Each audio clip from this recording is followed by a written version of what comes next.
Let us pray.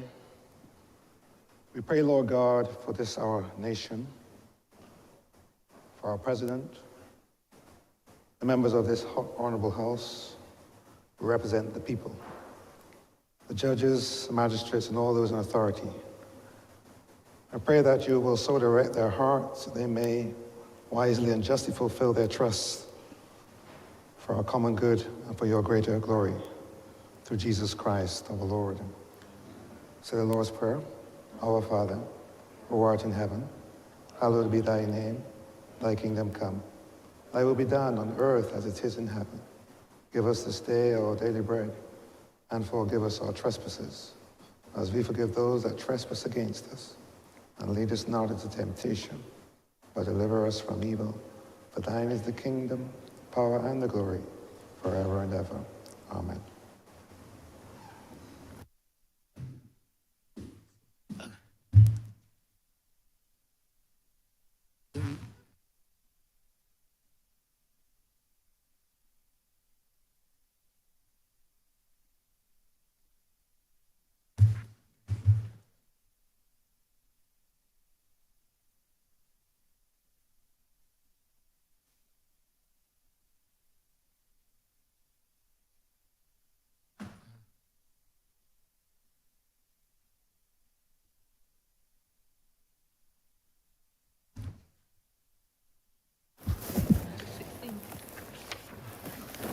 This House is in session. Minutes of the meeting held on Friday, February 16, 2024, to be deferred. Honourable for Christchurch West. Mr. Speaker, I beg to move that the minutes of the meeting held on Friday, February 16, 2024 to be deferred. Questions that the aforementioned minutes be deferred. All those honourable members in favour, please say aye. Aye. Those against, please say no. We think the ayes have it. The aforementioned minutes are hereby deferred.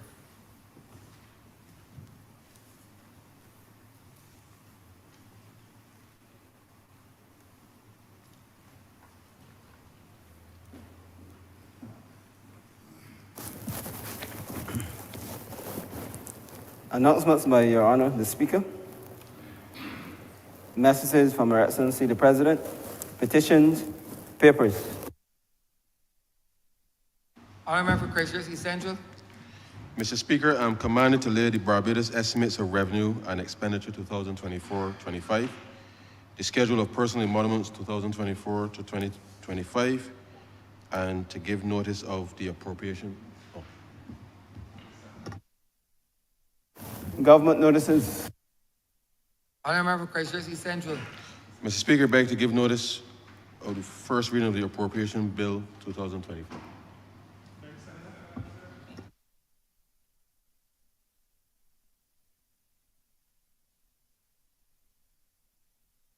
Notices of questions. Reports from select committees. First readings of bills.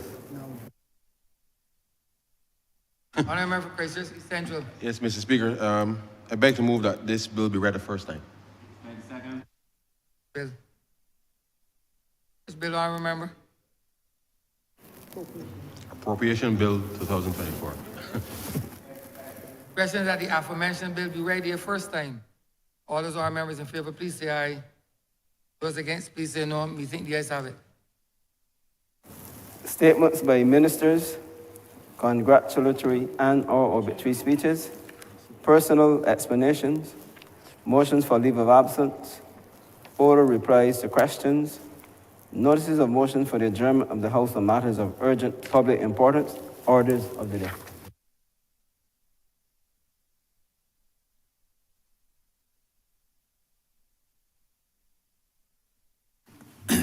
Mr. Speaker, I beg to move suspension of standing orders 6, 16, 18, 20, 42, 5, 43, and 44 for the remainder of today's sitting. Questions that the aforementioned standing order be suspended for the remainder of the day's sitting. All those honourable members in favour, please say aye. Those against, please say no. We think the ayes have it. The aforementioned standing orders are hereby suspended for the remainder of the day's sitting.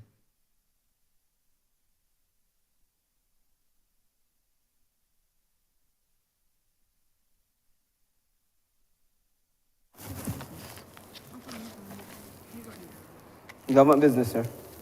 Government business is the order of the day. Order number 7, sir.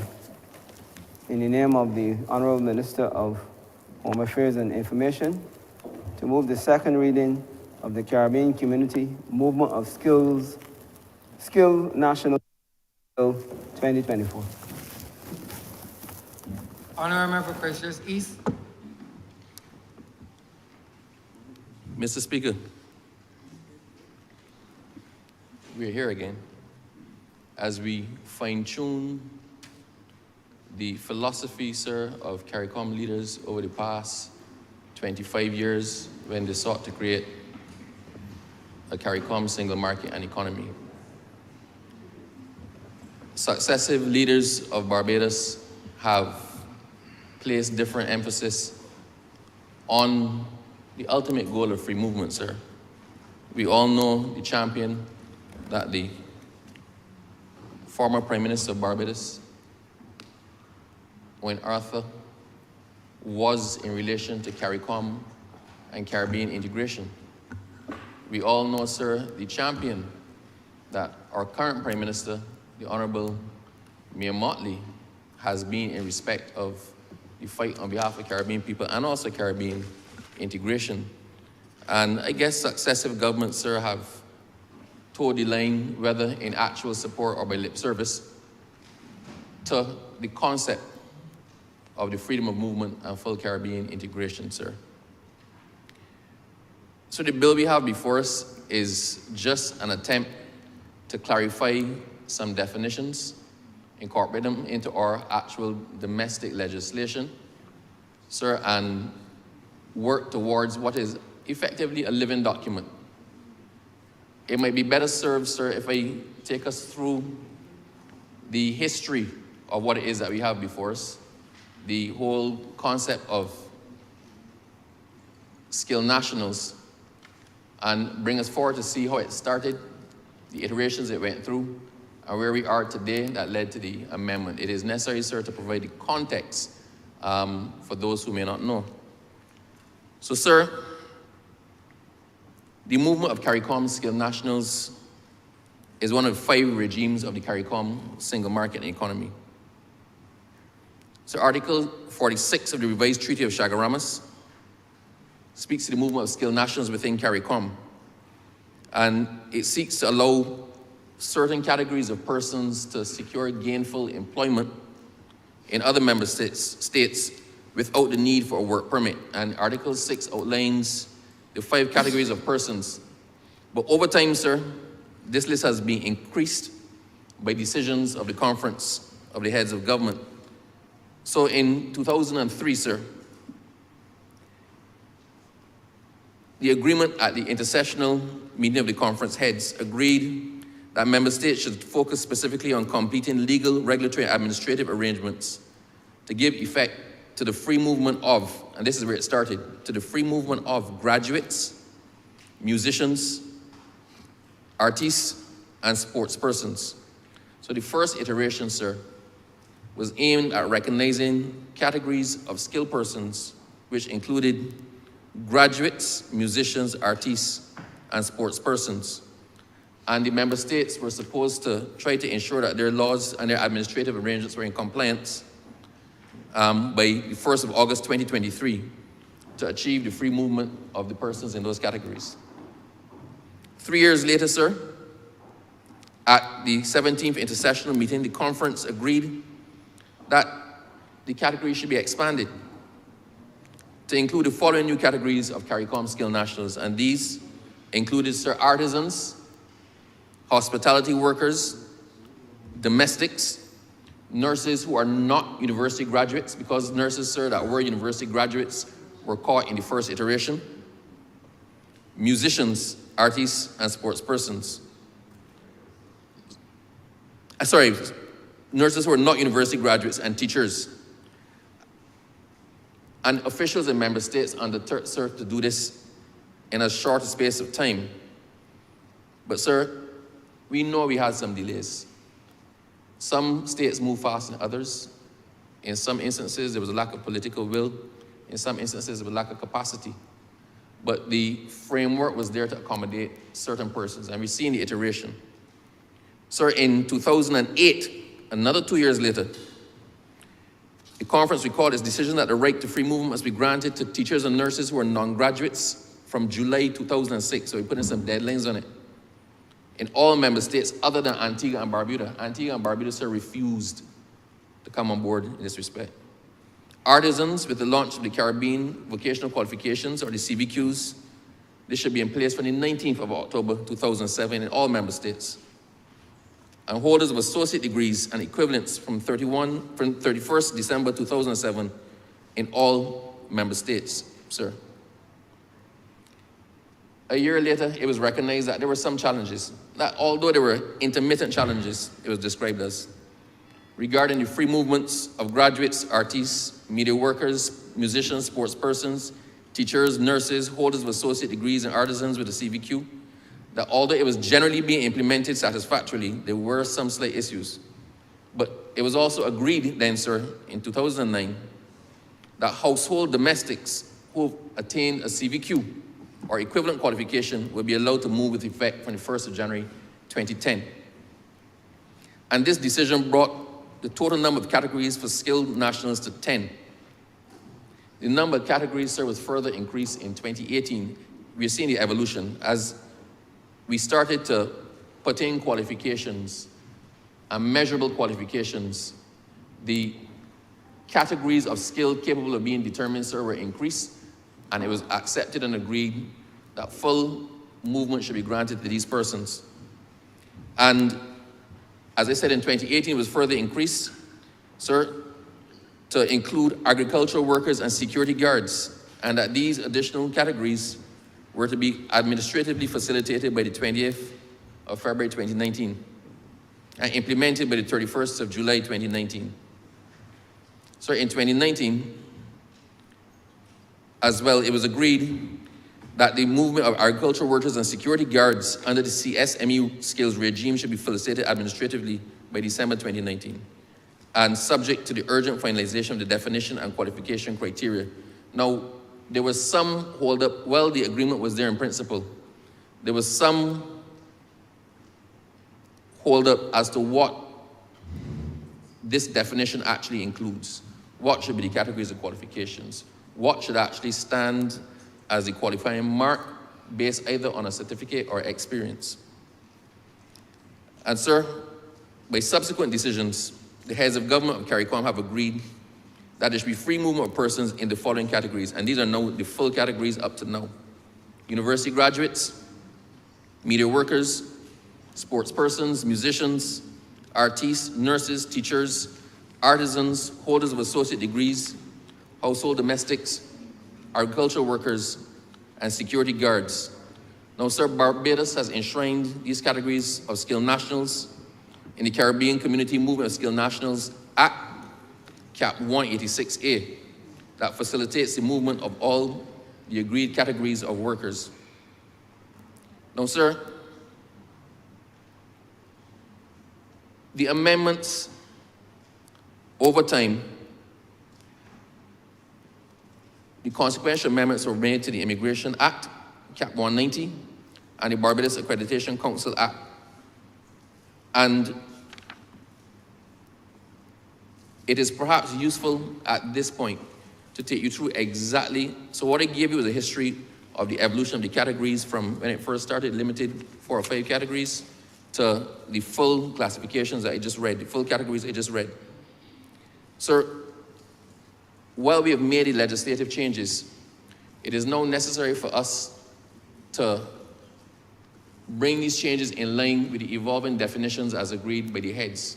So the most recent definitions have been in relation to agricultural workers, domestics, and security guards, sir. I will give you, sir, what the original definition was, and then follow with what the current definition is, and you'll understand, sir, why the change in definition was necessary to reflect the reality that we're dealing with, sir. So previously, sir, a household domestic meant a person who holds a CVQ or an equivalent qualification in domestic cleaning, domestic help, or domestic housekeeping. That was the sum total of the definition. A person who holds a CVQ or an equivalent qualification in domestic cleaning, domestic help, or domestic housekeeping. So this is now being expanded to the following definition.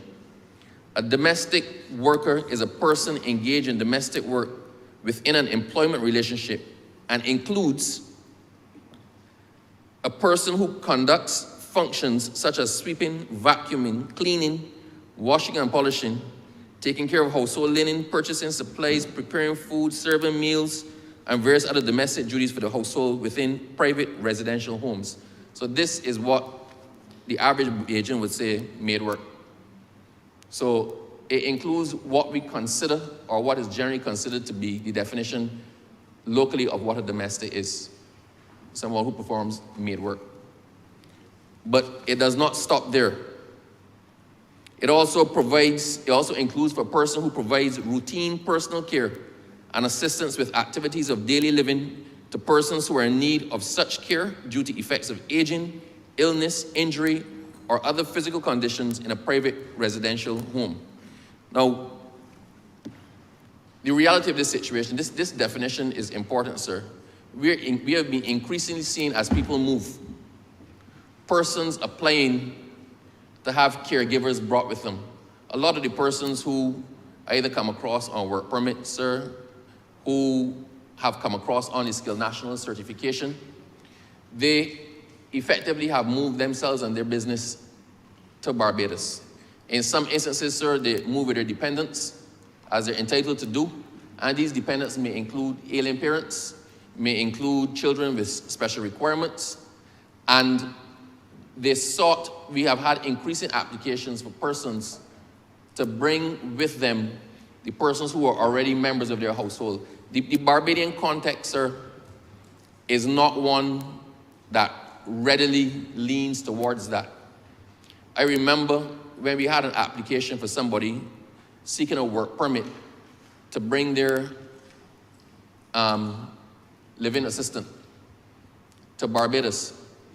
We said that you need to advertise first. You need to advertise first.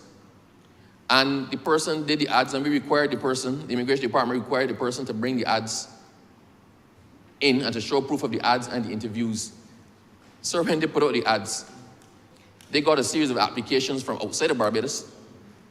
Not one single applicant, not even that you had somebody who applied but didn't qualify. Nobody applied for the post of living domestic in response to the applications. We asked them to do it a second time. They did it a second time. Nobody applied. Well, quite frankly then, sir, we had no choice. We had to allow the person to bring their living domestic with them. Sir, but it's not even just that. The category also includes, sir, and provides for a person who provides routine care and supervision for children in private residential homes. Once again, this is not necessarily a feature of the Barbadian way of life, but if we think, sir, like Jamaica.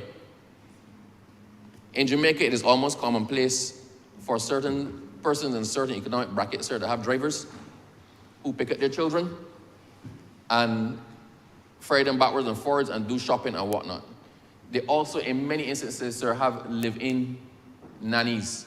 The nannies will live in at the house during the week and go home on a weekend. That is not, sir, quite frankly, something we readily associate with Barbados. But the reality is, increasingly, the persons who are on welcome stamps, the persons who are coming to Barbados, moving to Barbados on work permits, this is a practical, factual requirement of them and their way of living. And I think we actually do need to get to the point in Barbados where people see this as a viable opportunity. It has other spin-off benefits, if you ask me, sir, but why is it that we don't even actually consider to the point of applying to be a living nanny? Why? The need exists. We can't get away from the fact that it exists. It exists. It is so commonplace in the other Caribbean territories that this is not even an issue for them. but it is a reality in Barbados and is no part of our legislation, sir. With respect to agricultural workers, an agricultural worker, sir, previously was a person who held a CVQ or NVQ qualification from the CXC or a certificate from an agency of which the member state permits to issue certificates which confirms the person possesses practical experience in the field of agriculture. So CVQ, NVQ, or when where there's a registering body, sir, something from then certifying that the person has practical experience in the field of agriculture. We've expanded this definition now to agricultural workers are persons engaged in agricultural work in one or more of the following areas: crop farm production, including growing, harvesting, field or tree, and gathering fruits and plants, and livestock farm production, including breeding and tending of animals, including aquaculture. So having spoken, sir, with my good friend, the Minister for Agriculture, there is no issue at all with that qualification because that definition practically covers what agriculture is and expands it slightly past the restrictions of the CVQ or NVQ or a basic letter certifying that you are experienced in agriculture. Private security officer. The previous reference was to security guard, and it meant that a person who held a CVQ in security operations or any equivalent qualifications and is registered with an agency which a member state permits to license or register security guards. We have now changed that, or it has now been changed by heads and is being incorporated in our domestic law, sir, as to being a private security officer, which provides services for the protection of persons or property, or to prevent the theft and or destruction or the unlawful taking of property. Now, it is interesting, these definitions, sir, quite frankly, I don't think anybody can argue with the definitions. The definitions are pretty much simply a practical exercise in clearing up anomalies, gray areas, or refining definitions. In the dictionary, periodically you see Oxford put up something that a definition has been changed to include X. In employment, sir, you may have a position as X, but if that position gets expanded where the duties include duties that were previously not contemplated at the time the definition for X was actually done, then you have to expand the job definition, expand the scope of works. So this is natural and normal, and it is evolving. So we are not, at this point in time, increasing any categories further than what was last increased. What we are doing is making the definitions contemporary, sir, bringing them in line with what they actually should be. Now, let us look, sir, at what does the CSME regime mean to Barbados and Barbadians? What has been the update on the CSME applications? Sir, I'm not going to go through year by year. In total, since I think 2010, sir, there have been 3,442 persons granted indefinite stay in Barbados. All right, from inception to December 2021, sir, there were 3,442 persons. And the amount of persons who entered under the right of establishment from inception, sir, were 351. Now, the Accreditation Council does two things. It issues actual certificates from this end, so a person can go into the Accreditation Council and say, I believe that I qualify to become a common skill national, and they can provide their qualifications, and the Accreditation Council will consider and see whether they meet the criteria, and then accord them skill national status. And that skill national status is skill national status being emitted from Barbados. So the person is being certified in Barbados as a skilled national. With that certification, they can work in Barbados, or if they wish to leave Barbados and go somewhere else, they can go with the Barbadian certification to another country. Now, sir, in terms of verifications are where somebody comes to Barbados with a skilled national certification which has been issued by another territory, another country. we do not accept out of hand the qualifications that the person comes with. We do not accept out of hand that the person comes with a skilled national certificate and we just accept it at face value. What they actually do, sir, is back check it. So the Accreditation Council will request of the accrediting body certification from them directly that they did issue this certificate for this particular skill set to this particular person. And once the Accreditation Council is satisfied in Barbados that the certificate is valid and the person has been validly issued with the certificate, then they will accept the verification. So you can get the accreditation in Barbados, which you can use in Barbados or take somewhere else where it will be verified. Or you can come here with your qualification, sir, and have it verified and be permitted to work in Barbados. Now,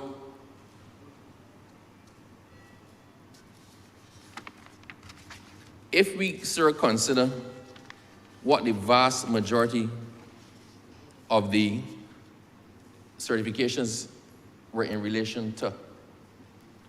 Sir, from Barbados, the skill certificates in total that were issued were 3,181. So those were issued locally. And those concerned, sir, Barbadian citizens being issued skilled national certification that they then took and exported their labor. In many instances, sir, this would involve professionals and degree holders, so graduates. Graduates, sir, make up the vast majority of persons who are applying for skilled national certification in Barbados. Of the 3,181, sir, the graduates accounted for 1,890. So the graduate class outstripped any other class by about 4 to 1.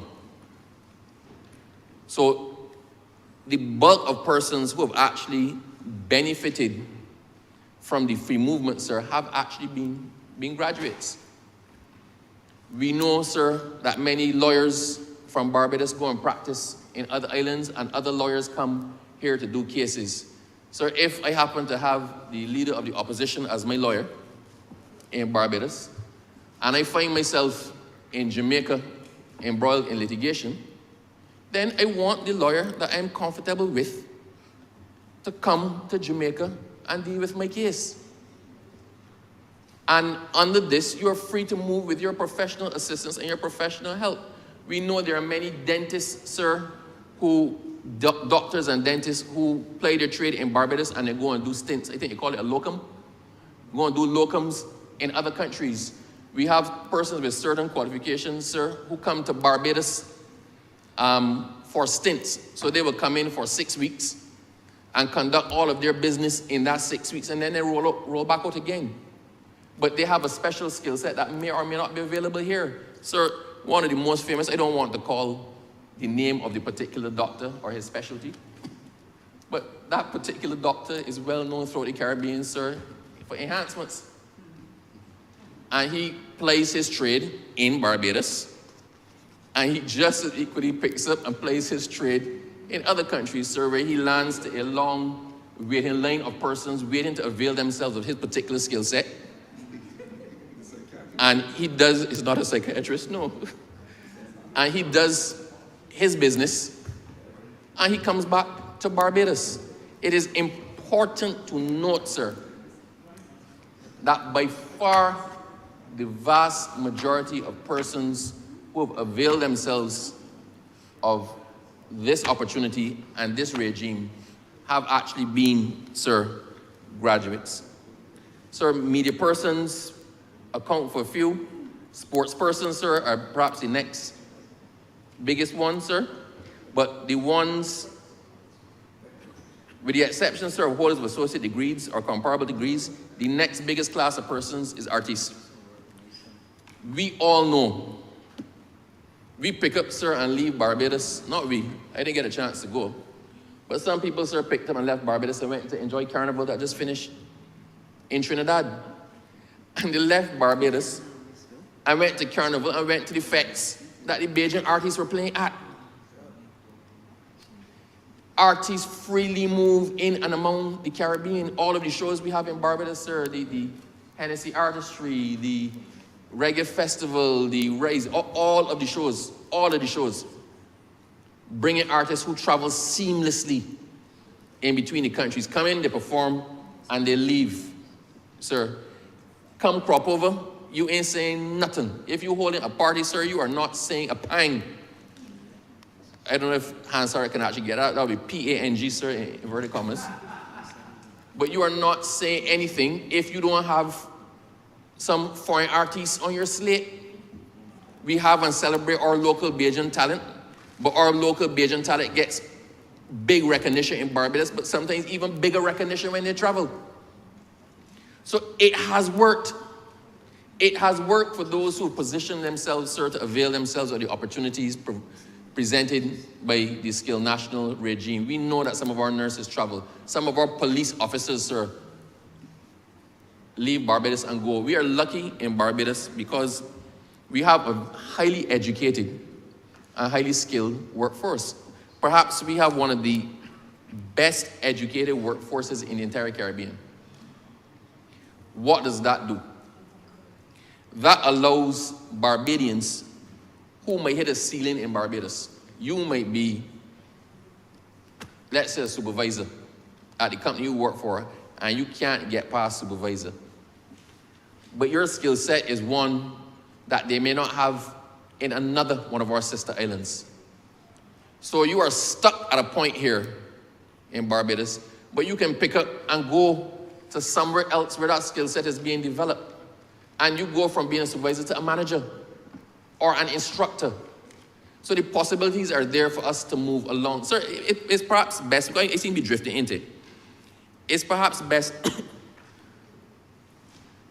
for me to answer the question, what is in it for Bajans? What is in it for Barbadians? We had the bland description where I explained what the definition was before and what it is now. So I think everybody understands that the definition is just for clearing up. And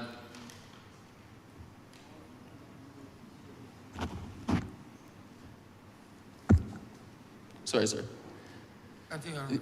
I think everybody understands that the definition, sir, was for the purpose of properly defining and making contemporary what the definition was. There's no mystery or no malice in there. If we look at the broader picture of what is the skilled national regime and what does it do, it allows Barbadians to benefit from a wider pond than the pond we are currently fishing in.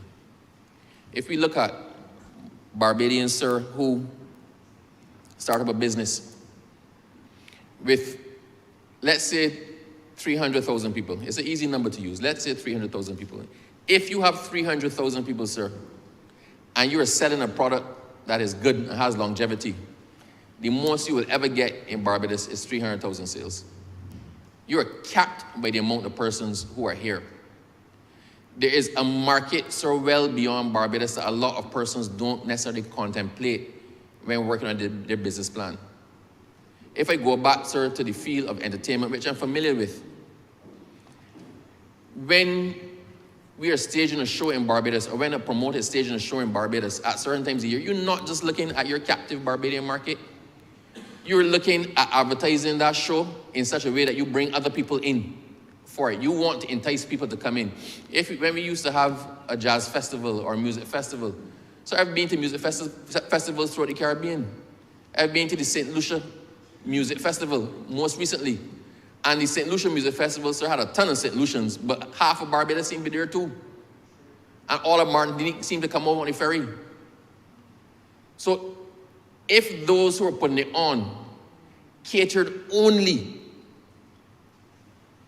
for the local or domestic market, then you're capping the ability for your product to grow or be experienced, and you're capping the amount of money that you can make. Somebody comes up with a good idea in the United States of America, sir.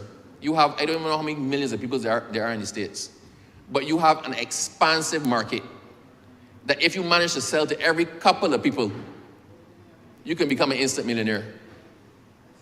In Barbados, to become a millionaire selling something, then you have to sell that product there because there is a limit to the amount of persons you can sell it for in Barbados. We need to stop thinking, sir, only of our markets and our experiences being Barbadian.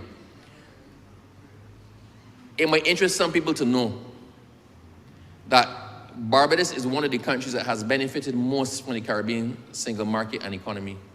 I believe exports to CARICOM member states for Barbados are about in the region of $300 to $350 million per year. $300 to $350 million per year Barbados takes in from the rest of CARICOM. I believe that we exceed most of the others except perhaps Jamaica and Trinidad. A lot of Barbadian manufacturers and Barbadian business people are developing their markets and their products to have regional and international appeal. It doesn't make sense for me to sell my seasoning in Barbados alone when there's so much competition out there for seasoning in Barbados. I should be able to sell my seasoning in Trinidad. I should be able to go down to Trinidad if I want and set up my business in Trinidad as well under the rights of establishment. It allows us, sir, to fully expand. Now, sir, it needs to be said there's a difference in philosophy between the two parties that dominate the political landscape in Barbados, sir. There's a definite difference in philosophy. CARICOM had a champion in the former Prime Minister, Mr. Arthur. It had one of its most determined and fervent champions in Mr. Arthur who believed fully in the concept of regional integration. When we ask what does it mean to us, there tends to be a fear, sir, every time we discuss CARICOM and every time we discuss the single market and economy, there seems to be a fear that persons are coming here to take our jobs. And we don't necessarily appreciate the benefits that we're actually getting from this regime. Of course, there might be some competition for jobs. But sometimes you don't miss something. You don't miss the water till the well runs dry. I remember, sir, in 2008, one of the first steps of the last government, one of the first policies of the last government was to purge Barbados of non-nationals. Purge. There was a whole-scale immigration movement to pick up and deport everybody who was not entirely right. Everybody. Everybody, sir. And it got to the point, sir, where a phrase was coined. Say, yes, we believe in CSME. Yes, you are welcome to come. But wait until we ask you. I think the phrase was, sir, ever so welcome, wait for call. I believe there's a phrase, sir, that the Honourable member for Christchurch South is probably familiar with now. Ever so welcome. But wait for the call.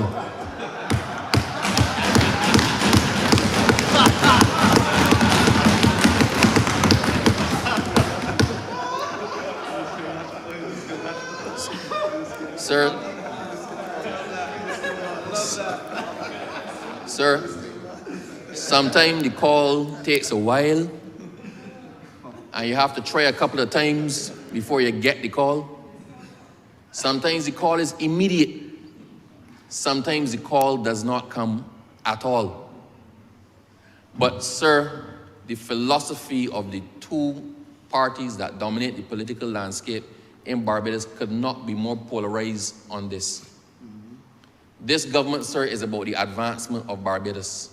This government is about taking everybody along who has something to contribute to Barbados and making Barbados stronger and better. The other government, the former government, sir, was about purging. It was about fear-mongering. It was about xenophobia. It was about purging.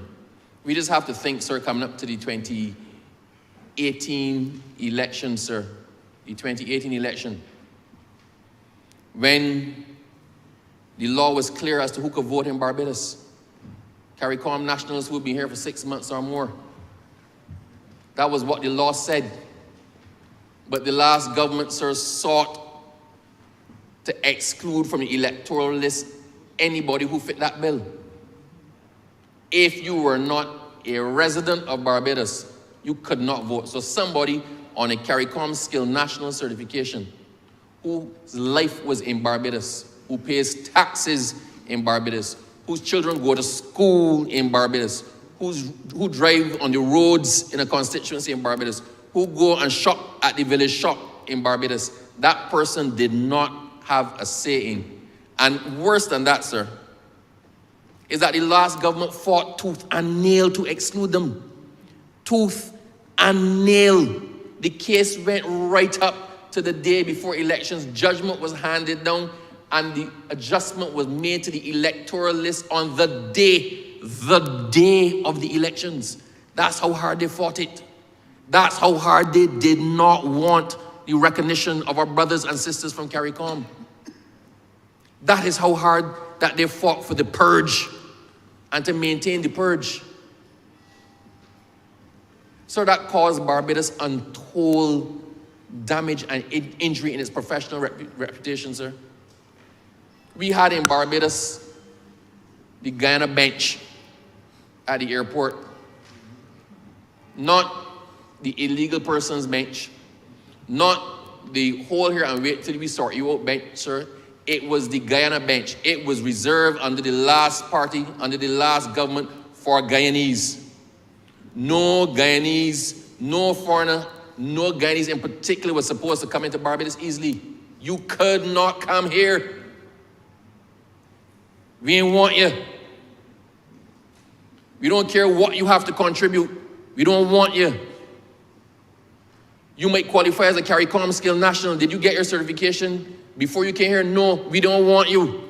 Although there's provision for the persons to come here with the documents and get the certification in Barbados. That's who we were and that's what we are under the last government. It is interesting, sir, how the pendulum has gone full tilt. Under the last government, sir, we were taught and encouraged to deride our brothers and sisters from CARICOM. But who holding the power in CARICOM now? What is the fastest growing economy, not in the Caribbean, but in the world? In the world. The fastest growing economy in the world is Guyana.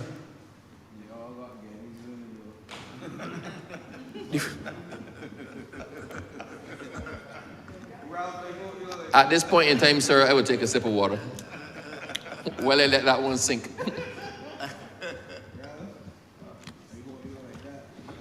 And the difference, sir, the incredible difference, when a Bajan goes down to Guyana now to play their trade or to provide their technical and professional services, right? Or to set up a business, we are met with open arms. We are met with open arms. So almost half the construction of roads and things going on in Guyana now, sir, is being done by Bajan companies who are taking Bajan supervisors and Bajan managers down to Guyana to work. A lot of the technical resources that Guyana is dependent on to build out their country are coming from here. A lot of the IT specialists are coming from here. There are Bajans who can't get work here now and going to Guyana and thriving. And we are being welcomed. I almost feel shame, sir, for the period 2008 to 2018. I almost feel shame. Sir, while I associate myself with the statements I'm making, I would never associate myself with that party. That has brought too much shame on the people of Barbados. It has. I'm glad, sir, that people are sometimes more forgiving than we are. I'm glad. There's a farmer in my constituency, sir, who is perhaps he's perhaps the biggest farmer in Christchurch. He farms in the Gibbons Bogs area. And I asked him, you plan to go back? No Guyana making all the money, you plan to go back? He said, Mr. Abrahams, we weren't wanted in 2008 to 2018. But quite frankly, right now my child is a Bajan. My children go to private school. I employ Barbadians. I am a Bajan. Barbados is my home. I am a Bajan. So a lot of the persons, sir, that we feared back then helped to build Barbados into what it is now. I do not think, I think my good friend, sir, the Minister of Agriculture, is probably going to weigh in on this. And if he doesn't, I'll cover his end in the wrap up. But sir, agriculture ground to a halt in that period, and the resurgence in agriculture, and I think agriculture, so he must be commended. Agriculture is doing well.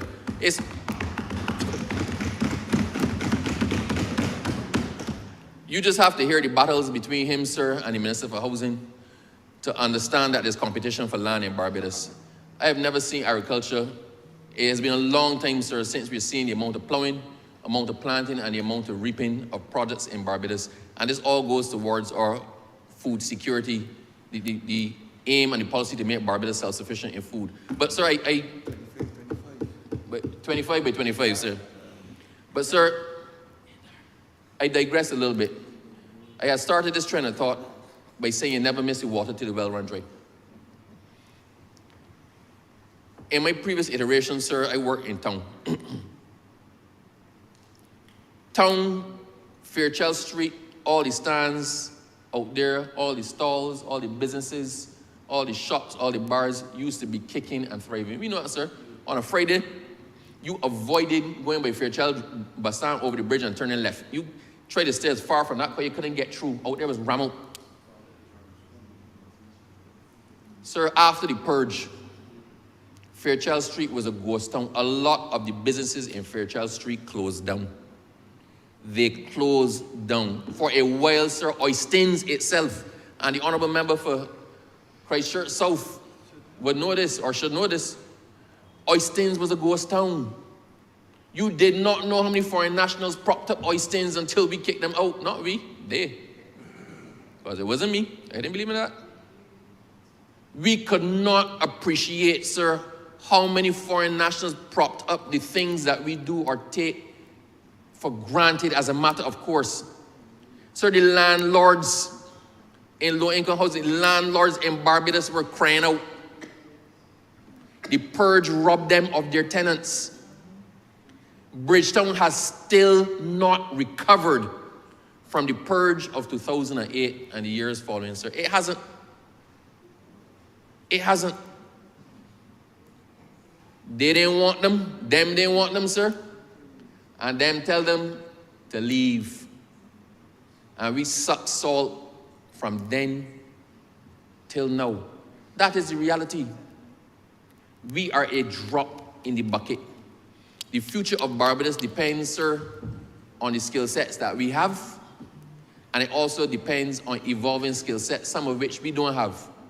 It may also, sir, depend on skill sets which we had but lost. I remember, sir, when agriculture used to be generational. My father was a farmer, my grandfather was a farmer, and he taught my father. My father went to work with him, and then eventually went to work with my father. And I learned exactly how to plant X. I learned exactly how to reap it. I learned that when it started to get the fungus put it, you spray it with squeezy. Vinegar. But you can tell he wasn't a farmer. But that is my point. The fact is there were people who knew this without a formal education on it because it was passed on, it was generational. It hasn't happened. Barbadians are coming out of certain things. And I'm not saying that, I'm not listing categories of work. I'm not saying there's work that a Bajan should do, there's work a Bajan should not do, there's work that somebody should do. I'm not saying that. Because every single requirement at every level in Barbados, we as a government, we as a mature and responsible government have to fulfill it. We have to provide the answer for it. If, sir, there's the most technical thing that the government needs or the country needs to go forward, then we have to provide for it and make allowances for it. If it exists here, we nurture it and build it so it can run itself. If it doesn't exist, then we do what we have to do to bring it in. Sir, you remember when they had the advertisement for persons to pick cotton? Barbados has a thriving cotton industry. Sea Island cotton, I believe, is one of the most refined cottons in the world and one of the most expensive cottons. And I had a point in time, And there was a point in time, sir, when there were a shortage of persons to pick cotton. I'm not saying cotton pickers, right? Because that is the phrase that some people use to demean what it is. Anybody working for honest day's work, sir, as far as I'm concerned, is a man to be commended. I would rather a man do what he has to do and get an honest day's pay, not go and rob somebody for money he didn't earn. We could not find people in Barbados to pick our fluffy white gold. We could not find people to pick the cotton that we require, our industry required, to make that valuable product called Sea Island cotton, that world-renowned product called Sea Island cotton. We were in danger of not being able to supply the cotton to suit or to satisfy the requirements and the orders we had. And we had to then bring in people from overseas. Sir, the reality, let's talk about agriculture. The reality is every single time a work permit comes in, every time somebody applies for a work permit in Barbados for agriculture, I send it straight to the Minister of Agriculture. I send it straight to him. Is this required? Is there a shortage of this? If he tells me no, there's no shortage, they have sufficient people do this, then I say no. If he says we have a real shortage of this, then I would approve. But quite frankly, sir, agriculture in Barbados is now being built on the backs of non-national labor. That's the reality. I would love to see more Bajans get involved in agriculture. I would love to see it. But sometimes we treat it almost as a hobby or a hustle. A man has a full-time job and he get a little piece of land, plot of land to work. He goes to work. He comes home, or in his spare time, he tends to that, and he may get sufficient just to keep it going. But open field agriculture is a day in, day out occupation. Correct. It is a job. Correct. Day in, day out, you are in that field. You have to be there if the rain falling hard over a couple of days to pull the product out to the ground before it spoils in the ground. You have to be there, sir, to stop the sheep from going eating your property, your product. Well, worse, sometimes you gotta be there to stop people from thieving it. But it is a day in, it is not a hobby.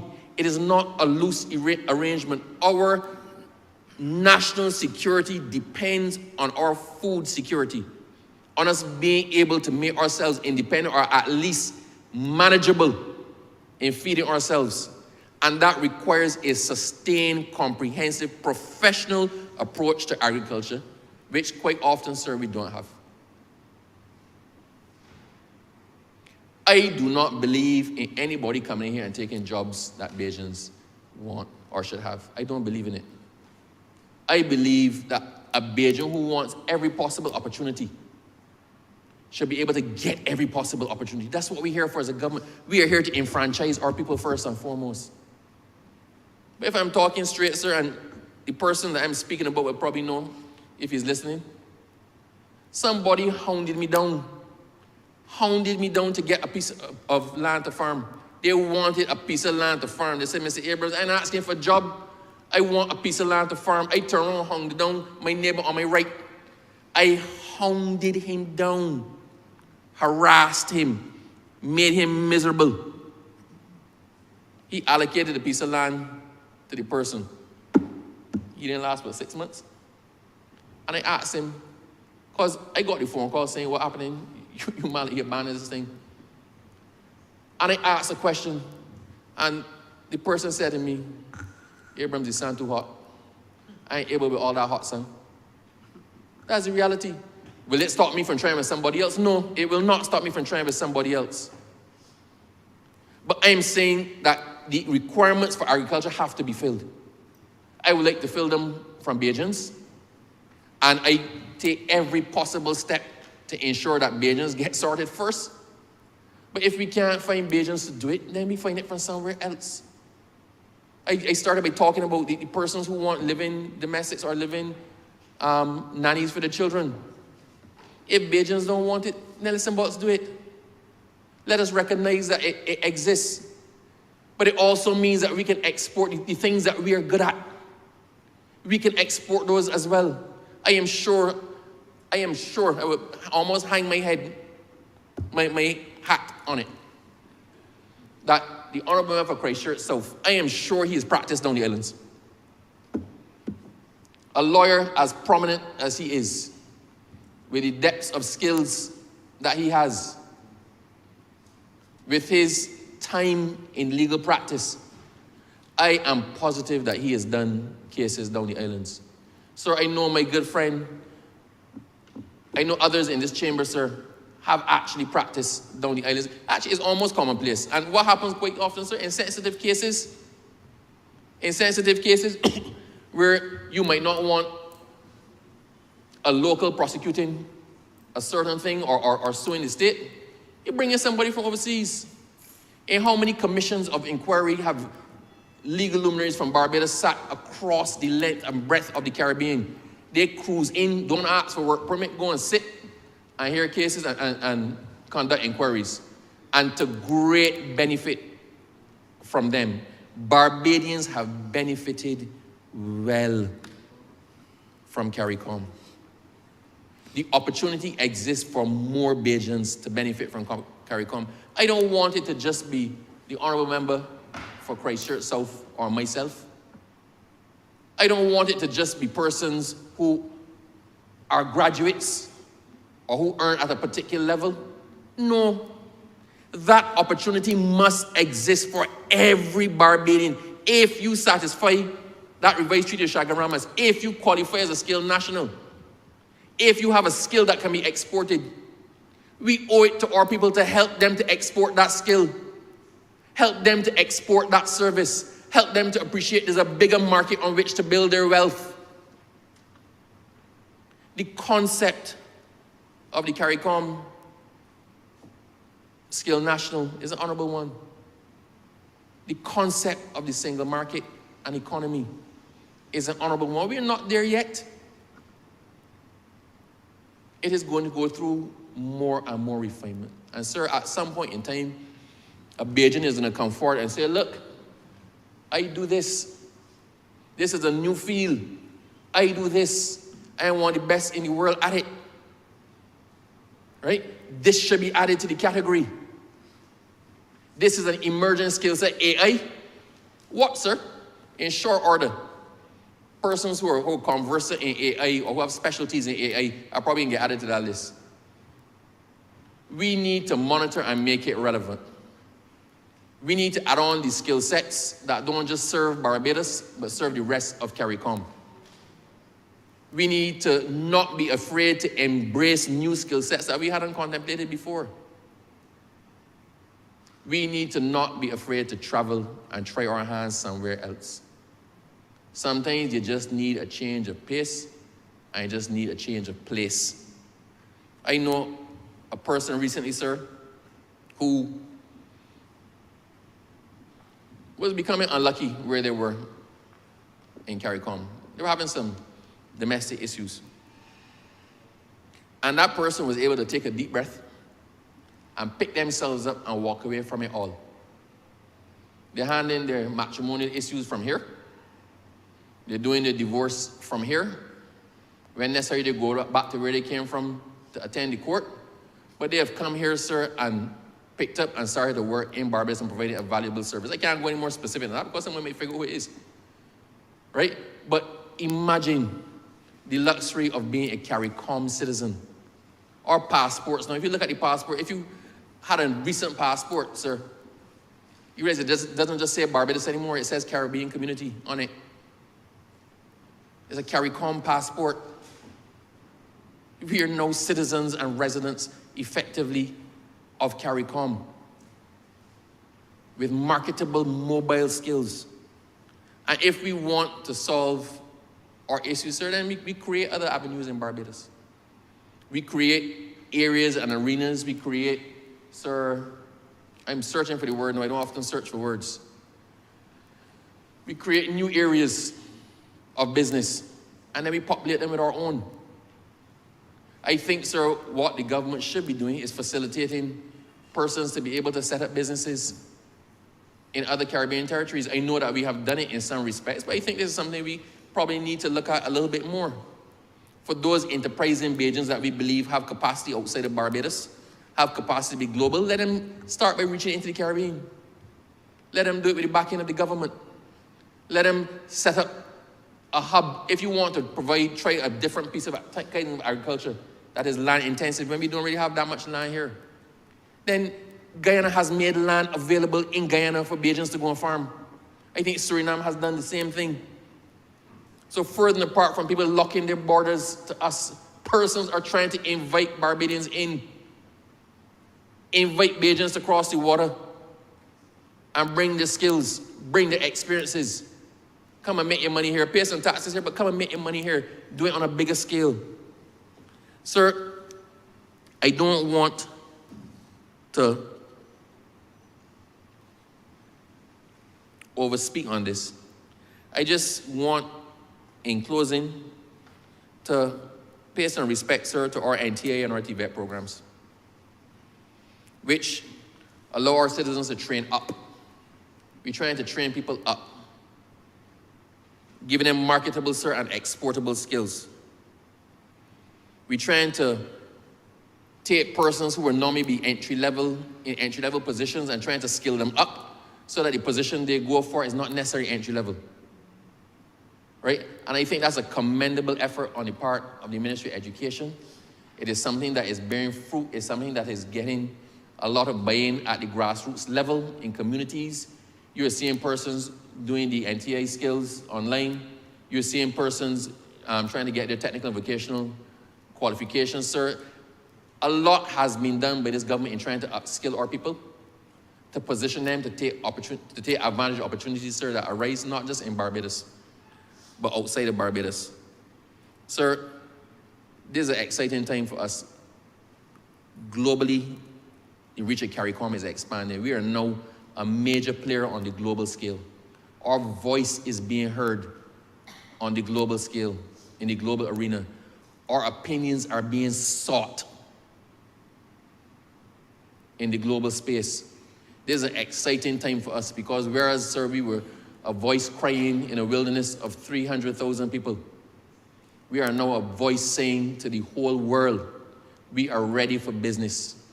We're ready to provide for you skills that you never contemplated. We're ready to do our part. Sir, I think the best thing we could do, rather than the example set in 2008 to 2018, rather than fight it, let us embrace it. Let us benefit it from it, sir, and let us profit from it. With those few words, sir, I wish to beg that this be read a second time.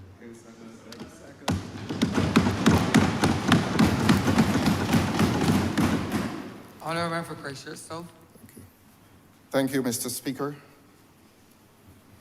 I trust that I would have heard incorrectly if I heard the Honourable Member for Christchurch East say a few minutes ago that he locates regionalist philosophies in the work that was begun some 25 years ago. For his sake, I really do hope that I heard him incorrectly. And if he says, if his silence now says that I heard him correctly, I want to take him back beyond CSM, beyond CSME, and to take him to a point in the history of this region where there was an entity called CARIFTA. And he likes his parties, and he would want to know that CARIFESTA, which grew out of CARIFTA, was held in 1972 in Guyana. And the architects behind the movement of CARIFTA were those four famous Caribbean leaders. And I mean no disrespect in calling their surnames. I do it with reverence even. Burnham, Barrow, Williams, Manley. so that the work done within the last 25 years merely built on the work of those early persons.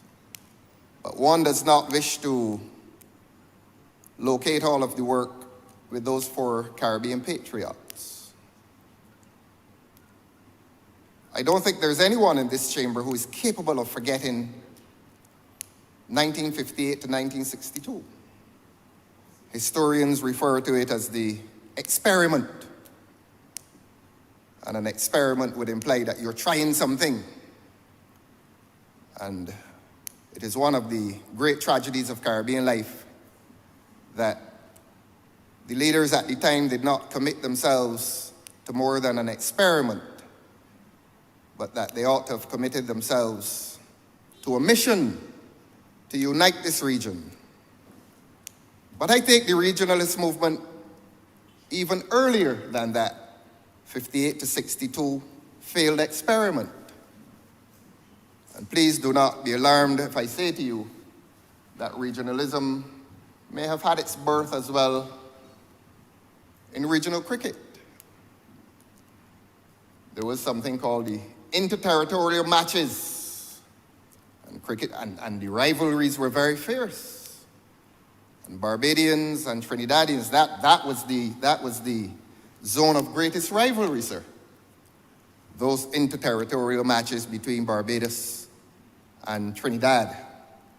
And when you have peoples of different nationalities meeting in one place, that in itself is evidence of regionalism. So, Honourable Member for Christchurch East, I invite you to take your mind beyond recent times. I know we live in recent times and we're so excited and we tend to imprison ourselves in recent events. But nothing that happens today started with us. There's always someone called a pioneer. It must have begun somewhere. So that, Your Honor, I just wanted to clarify that for the sake of the Honourable Member for Christchurch East. What he has brought here today will not be a matter of any contest. I think all persons in Barbados, with a few exceptions, have tended to be committed to regionalism. Indeed, let me take this chamber to the well-known Jamaican intellectual, well-versed in political economy, George Beckford, Professor George Beckford, who uttered the famous statement, "We in the Caribbean are already integrated. It is only the governments who don't know it." And that has stood as a very damning statement against officialdom insofar as regionalism is concerned. What Professor Beckford was saying to us is that regionalism is not formal. It is not an exclusively formal institution. That Labour has established regionalism as a phenomenon which has characterized peoples across these islands for many, many years. The Honourable Member referred to my representation of Oistins, and in so doing, that draws me to the fishing industry. Fishing has been going on in this region, in this country, in these countries, these seas, for many, many years. And when a man sets out on a Moses small boat with 3 persons and sails as far as Tobago and Trinidad, he is as much a regionalist as any politician who sits in a conference room. Beyond the fishermen, there have been the merchants of agricultural produce, you and I, sir, who have the advantage of a few more years than some of us in here. Remember walking through Bridgetown and seeing mangoes being sold, literally sold, at wharfside. Very informal exercise, very informal activity, very informal industry, where merchants of agricultural produce, mangoes, were coming up from St. Lucia, sailing to Barbados on that, what is now a more pristine and sanitized environment. I think it's now a marina, but before it was a marina, it was a place where merchants and laborers exchanged, they bartered, and our people bought mangoes and paid them cash, I believe, in many cases. And they sailed back to St. Lucia. And those mangoes found their way not onto supermarket shelves, but onto Tudor Street, and Roebuck Street, and James Street, and even the alleys of Bridgetown. And that was regionalism at work. So that regionalism, I say to this chamber, did not find its birthplace at conference tables. It did not find its birthplace in formal settings. Now, we obviously support the initiative that's taken today. Except that one remains curious as to why there's this incremental addition to the categories of labor whenever we come to amend. It is rather curious. I heard that we began with graduates and musicians, and today we reach the point of, I think, security guards and maids. Now, the public will remain curious as to why there seems to be this hierarchy of labor. We start with graduates, we go to musicians, and then so many years later, we find it possible only at this time to include security guards and domestic help around the house. That would, I think, reflect a hierarchy of labor which becomes an expression which speaks to a social value connected to that labor. Social prestige. Why do we reach security guards and labor and domestics so many years after? We don't know. And I was hoping that the honourable member would give the public some explanation as to why there's this incremental approach, and why is that incremental approach reflecting a social hierarchy, and why is that social hierarchy reflecting itself in an expression of social values that you attach to labor. So that the domestic wants to know why the door is open to her so late. The security guard will wish to know, why is the door open to him so late? I will pause, Your Honour, and indicate to this chamber and indicate to the honourable member that the presence or the entrance of a security guard may cause some little alarm, some little disquiet. We know what security guards do. And this is not to criticize the initiative. If we are not getting people to apply to do security work in this country, it would probably justify the opening of the door to security guards. But just a caution that a security guard with his training, a security guard is essentially a military person. He may not be carrying an AK-47 or an M16, but presumably he has some kind of training, some kind of military training. And in an environment where crime is problematic, and beyond problematic, it is sometimes catastrophic. One may have to, Your Honor, Minister, through Your Honor, scrutinize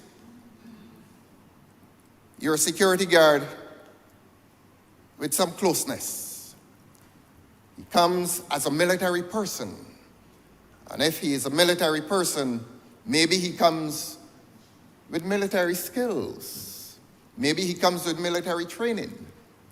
And I don't want to alarm this country, but the country needs to know that sometimes crime is also regionalist.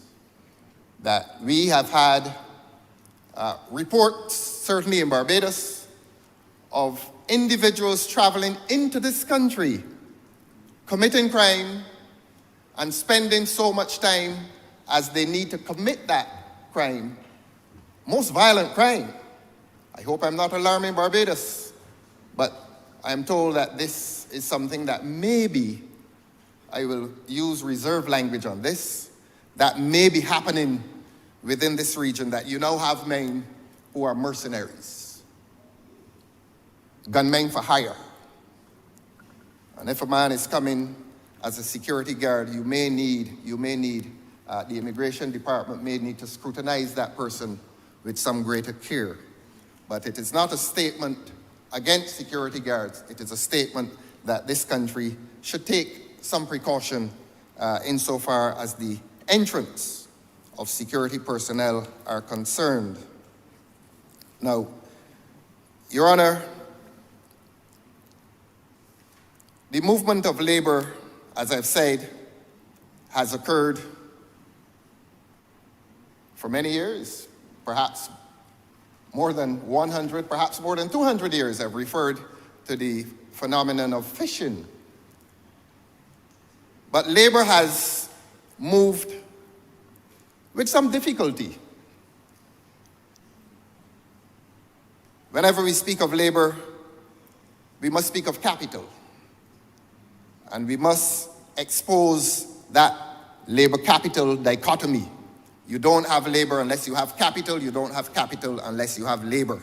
And labor has endured much difficulty in traversing this region. And that's why this legislation is important. That's why this legislation is supported. And we know that capital has always moved easily. Capital has inherent power. A large company wants to travel to Jamaica. A Jamaican company wants to travel to Barbados, and this has happened. We know of the presence now of powerful Trinidadian companies into Barbados, so that capital has never existed regionally with the constraints that have confronted labor. And it is on that basis, it is for that reason, Your Honor, that one naturally supports legislation that regulates the free movement of labor across the Caribbean. Labor is vulnerable. A man comes here from St. Lucia, St. Vincent. We all grew up in the Barbadian villages, and every village had a Vincentian, a St. Lucian. And we used to call him the foreigner in the village. And I can tell you, Your Honor, he lived harmoniously in that village. And the only thing that distinguished him from the locals in that village was his accent. And therefore, people call him the foreigner man. And of course, he would meet a lady, and I don't know why the Honourable Member for St. Thomas is so amused by this. But he would establish himself more permanently when he met a lady, and you would see some young children emerge from that union. So he put his flag down in a very real way. But the vulnerability of that foreigner man in the village did not exist among the villagers. Sometimes you would hear disparaging comments, but they live harmoniously. So that the point being made, again, Your Honor, is that there has always been free movement across this Caribbean region. That movement of labor has found hospitality in the countries to which it has gone. If it did not find hospitality, they would have gone right back, but they stayed here. We've had Vincentians and St. Lucians in this country who have lived here 25, 30 years without registration in the immigration department. And that has been the success of the regionalist movement, that the people, the ordinary people, have embraced it, whereas the governments have tended not to. And that is something that needs to be visited, and on that basis, again, Your Honor, I say that I support, on this side, the legislation that comes before the House today. We've spoken of those things, those phenomena that have been hostile to regionalism. And one must understand that what divides the Caribbean, or the thing that has divided the Caribbean, or the things that have divided the Caribbean, as we know it now, today, was divided first by conquest. The Dutch came, the French came, the Spanish came, the English came, and we know this is rudimentary history. They did not come as friends. They came as rivals, and they implanted their political empires within this region. And therefore, these little dots found themselves divided by a colonial presence, divided by the colonizer. And the manifestation of that division of these islands was in language. And therefore, a Barbadian had little contact. Guadeloupe did not exist in the consciousness of a Barbadian. Martinique did not exist in the consciousness of a Barbadian. Haiti did not exist in the consciousness of a Barbadian, so that most Barbadians would not have known of the successful revolution of the Haitians against the French. And so we were divided from each other by conquest, and then language became that great divider of people in this region. And when I speak of language, one must add culture, because it is quite possible that a young Martinican has no idea what is cricket. And we in the Caribbean like to speak of cricket as our regional game. For the Martinican, it is not. Are they therefore irrelevant? To the Haitian, cricket doesn't exist. To the Jamaican, it does. To the Dominican, it does. It defines the Barbadian. It defines the St. Lucian. And so, the point I'm making here is that there's still some very high barriers against the regionalist effort, against integration. The experience of colonialism, the existence of language, French, Spanish, Dutch, English. We don't know what each other is saying. And if you don't know what the other man is saying, that is a divider between you and that man. For all intents and purposes, you're two aliens standing in front of each other. And that militates against the integration effort. Now, the Honourable Member for St. Michael's South, I think in his first term of government, he used to have a ministry called the Blue Economy. And he came to Oistins, and his permanent secretary at the time gave me an education in what was the Blue Economy. And it occurs to me that we like to say that the sea divides us. And having learned about the Blue Economy, having learned about the sea as a source of great wealth, we must take a new look at what is the sea. The sea doesn't divide us. If we have something called a blue economy, contained within our marine environment. The sea unites us. And the law has long recognized this because the law permits every nation to claim territory 3 miles beyond the physical coastline.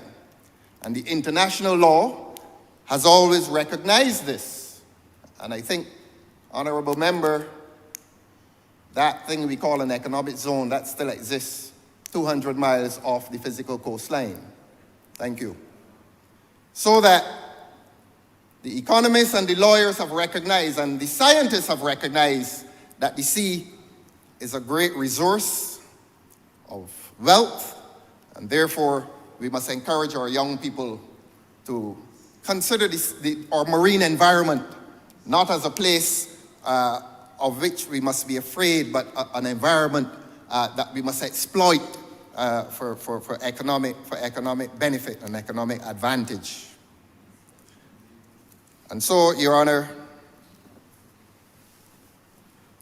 those are I've spoken of the things that divide us.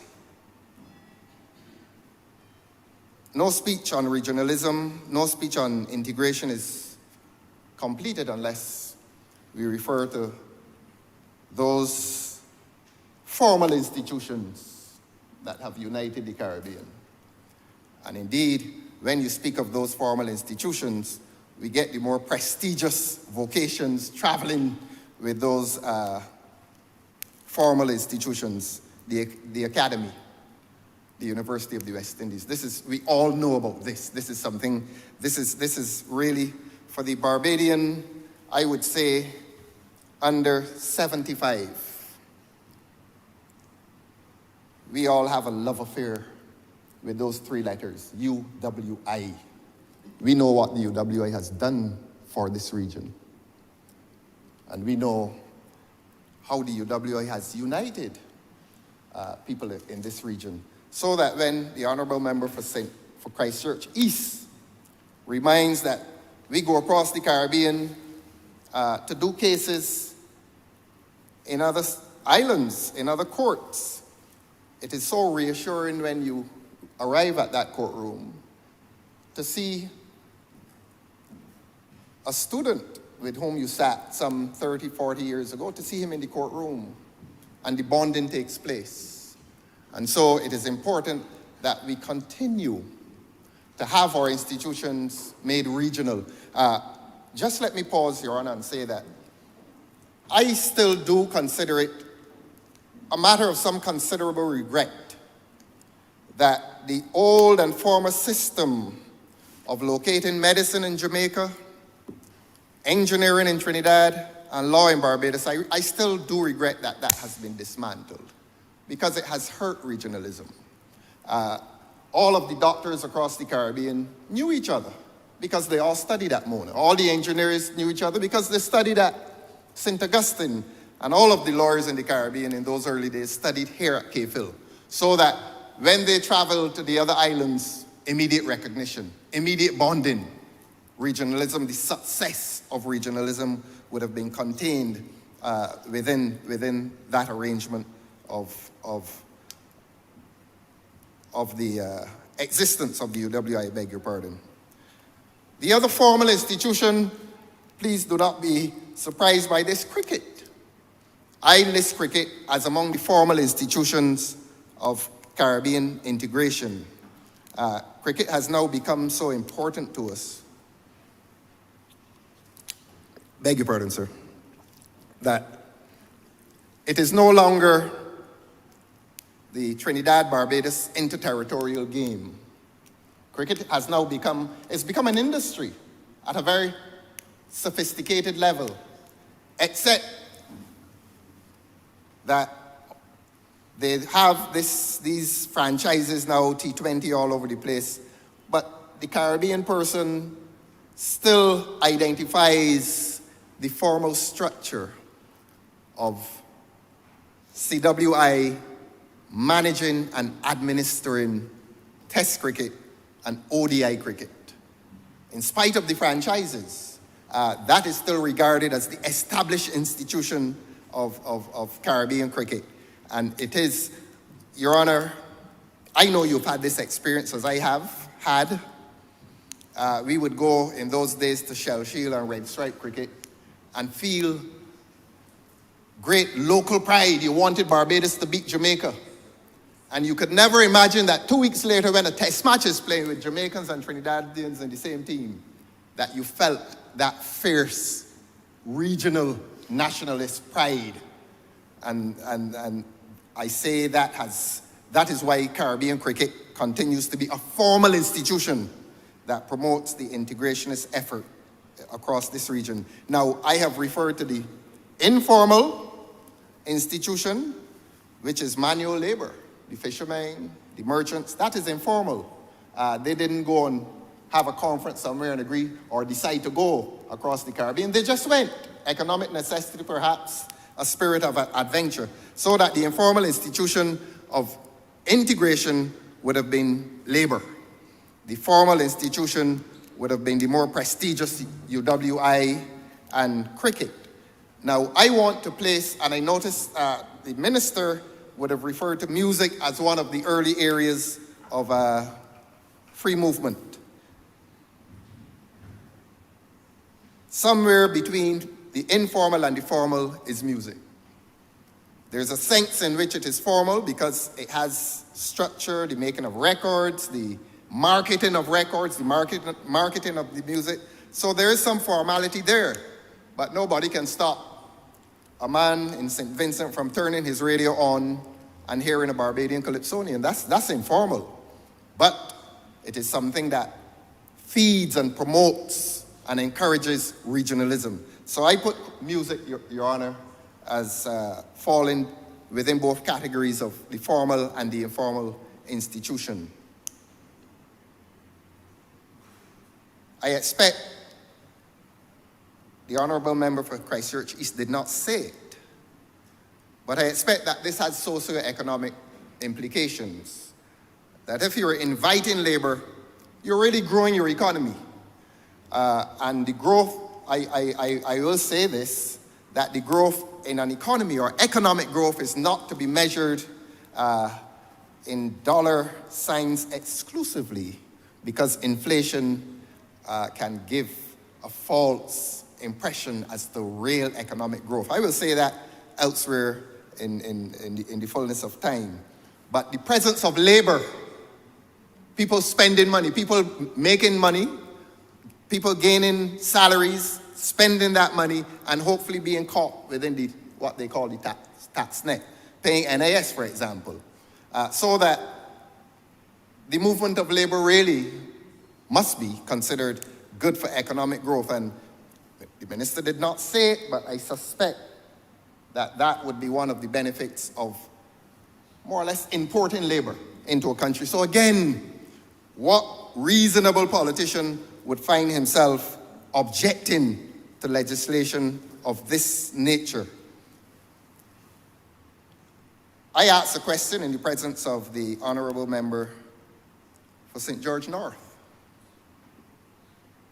Where's the labor movement in all this? Because, and I asked this seriously, where's the labor movement in all this?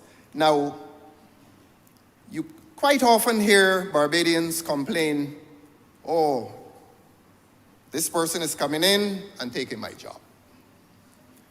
And I believe that the labor movement here must be obligated to defend the local worker, except that you're having a local worker, I beg your pardon, a worker of equal status, of similar status in the other country, and he wants work as well.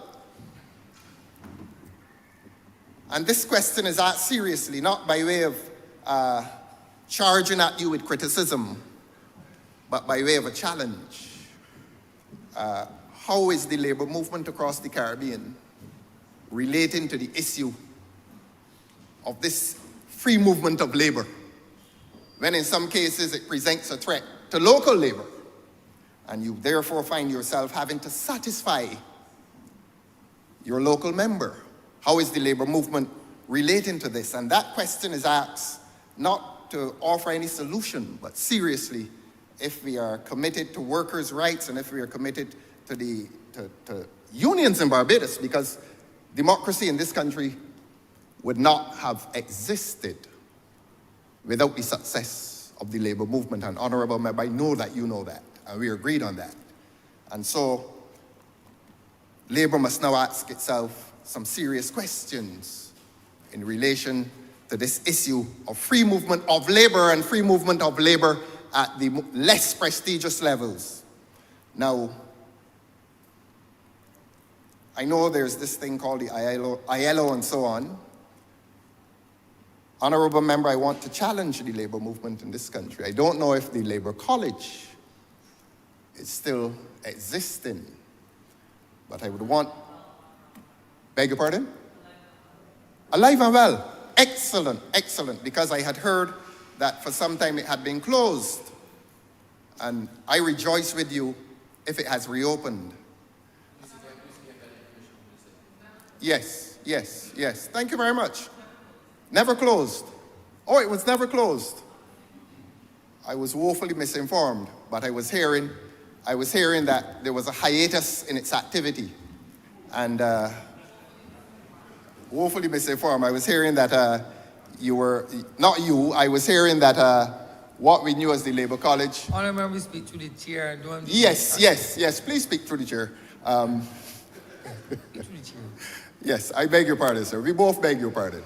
I was hearing that you were doing more karaoke and weddings and less teaching. So I'm glad that the Honourable Member has taken the Labour movement back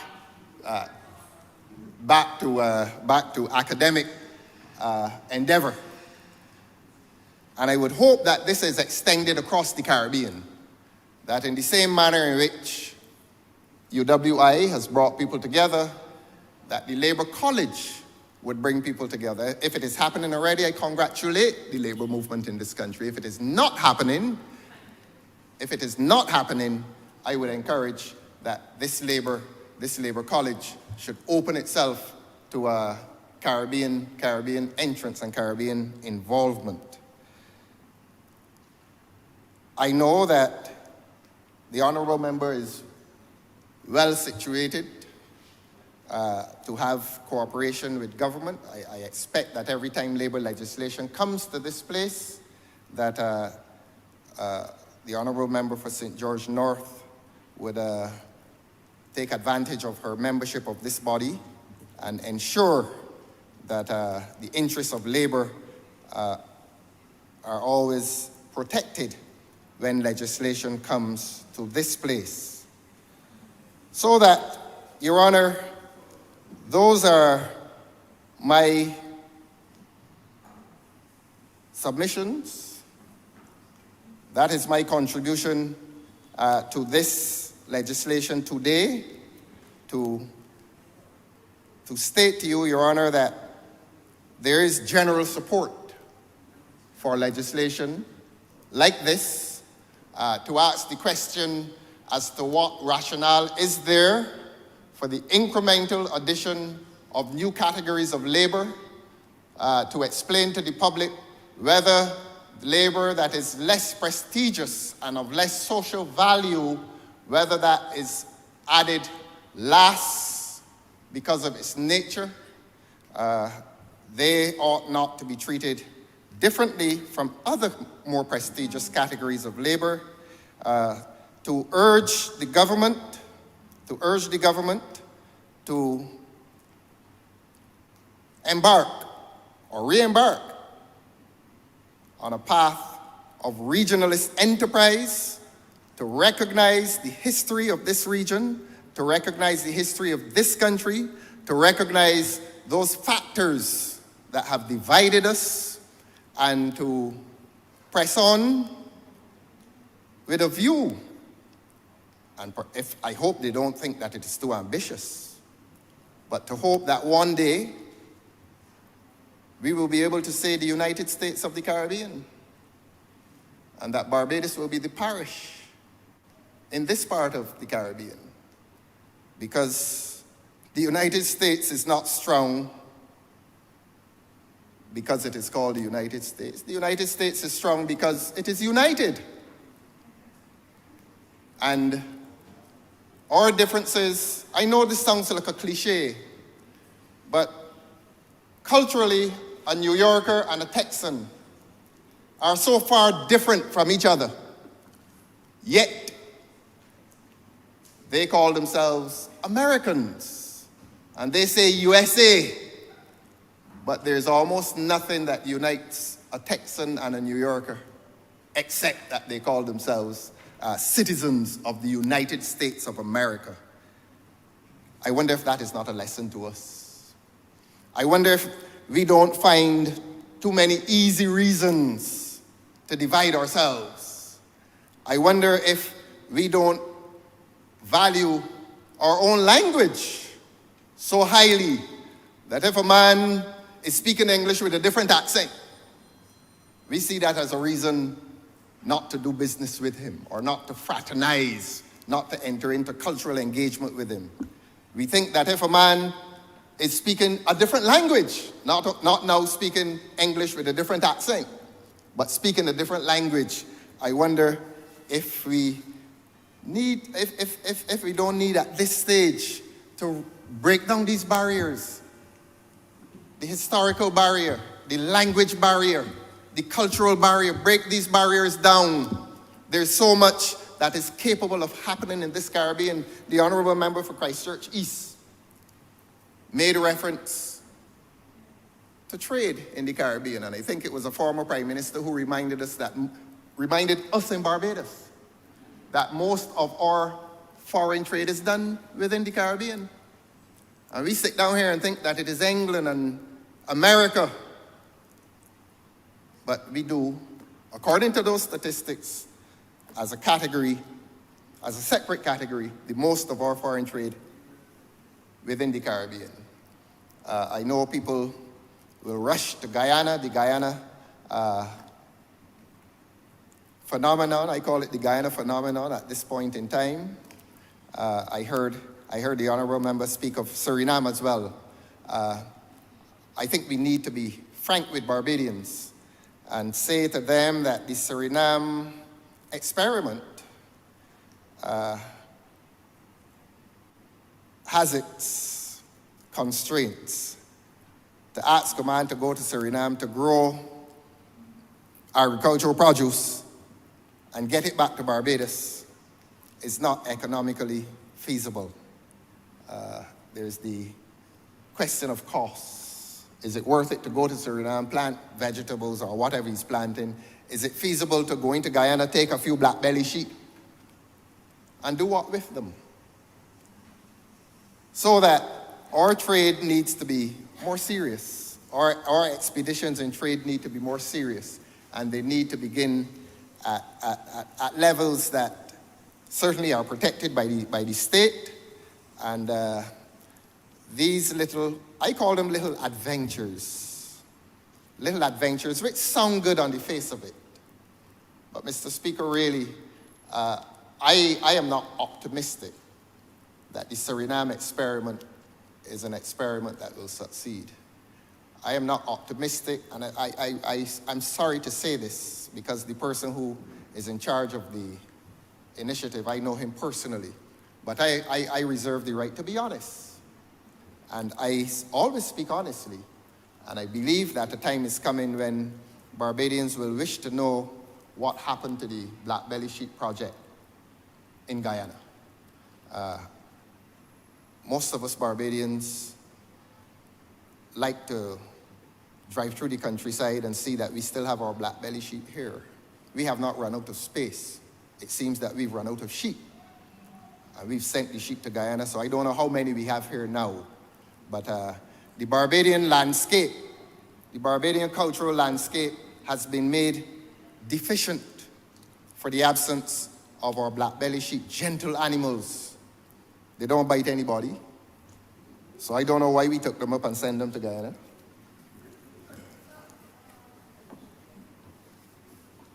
And so, Your Honor, that is my contribution to this debate, to indicate support for this legislation. Today's is just an amendment, but that we support the legislation in principle. And I don't think we're going to stop supporting it, but as I've said, Your Honor, the ultimate goal must go beyond movement of labor, and the ultimate goal must be that of total Caribbean integration, that CSM must genuinely become CSME. The Caribbean single market must genuinely become the Caribbean single market and the economy. And after that happens, perhaps one day, when you and I are in other places, they will have a Caribbean parliament. Because perhaps you need to fix the economy before you fix the political institutions. So with those words, Your Honor, I am obliged to you. Honourable Member for St. James Central. Thank you, Your Honor. Mr. Speaker, sir, I don't want to miss the opportunity to thank the honourable member who just took his seat for his support of this piece of legislation. I think, sir, that the House collectively has come to understand that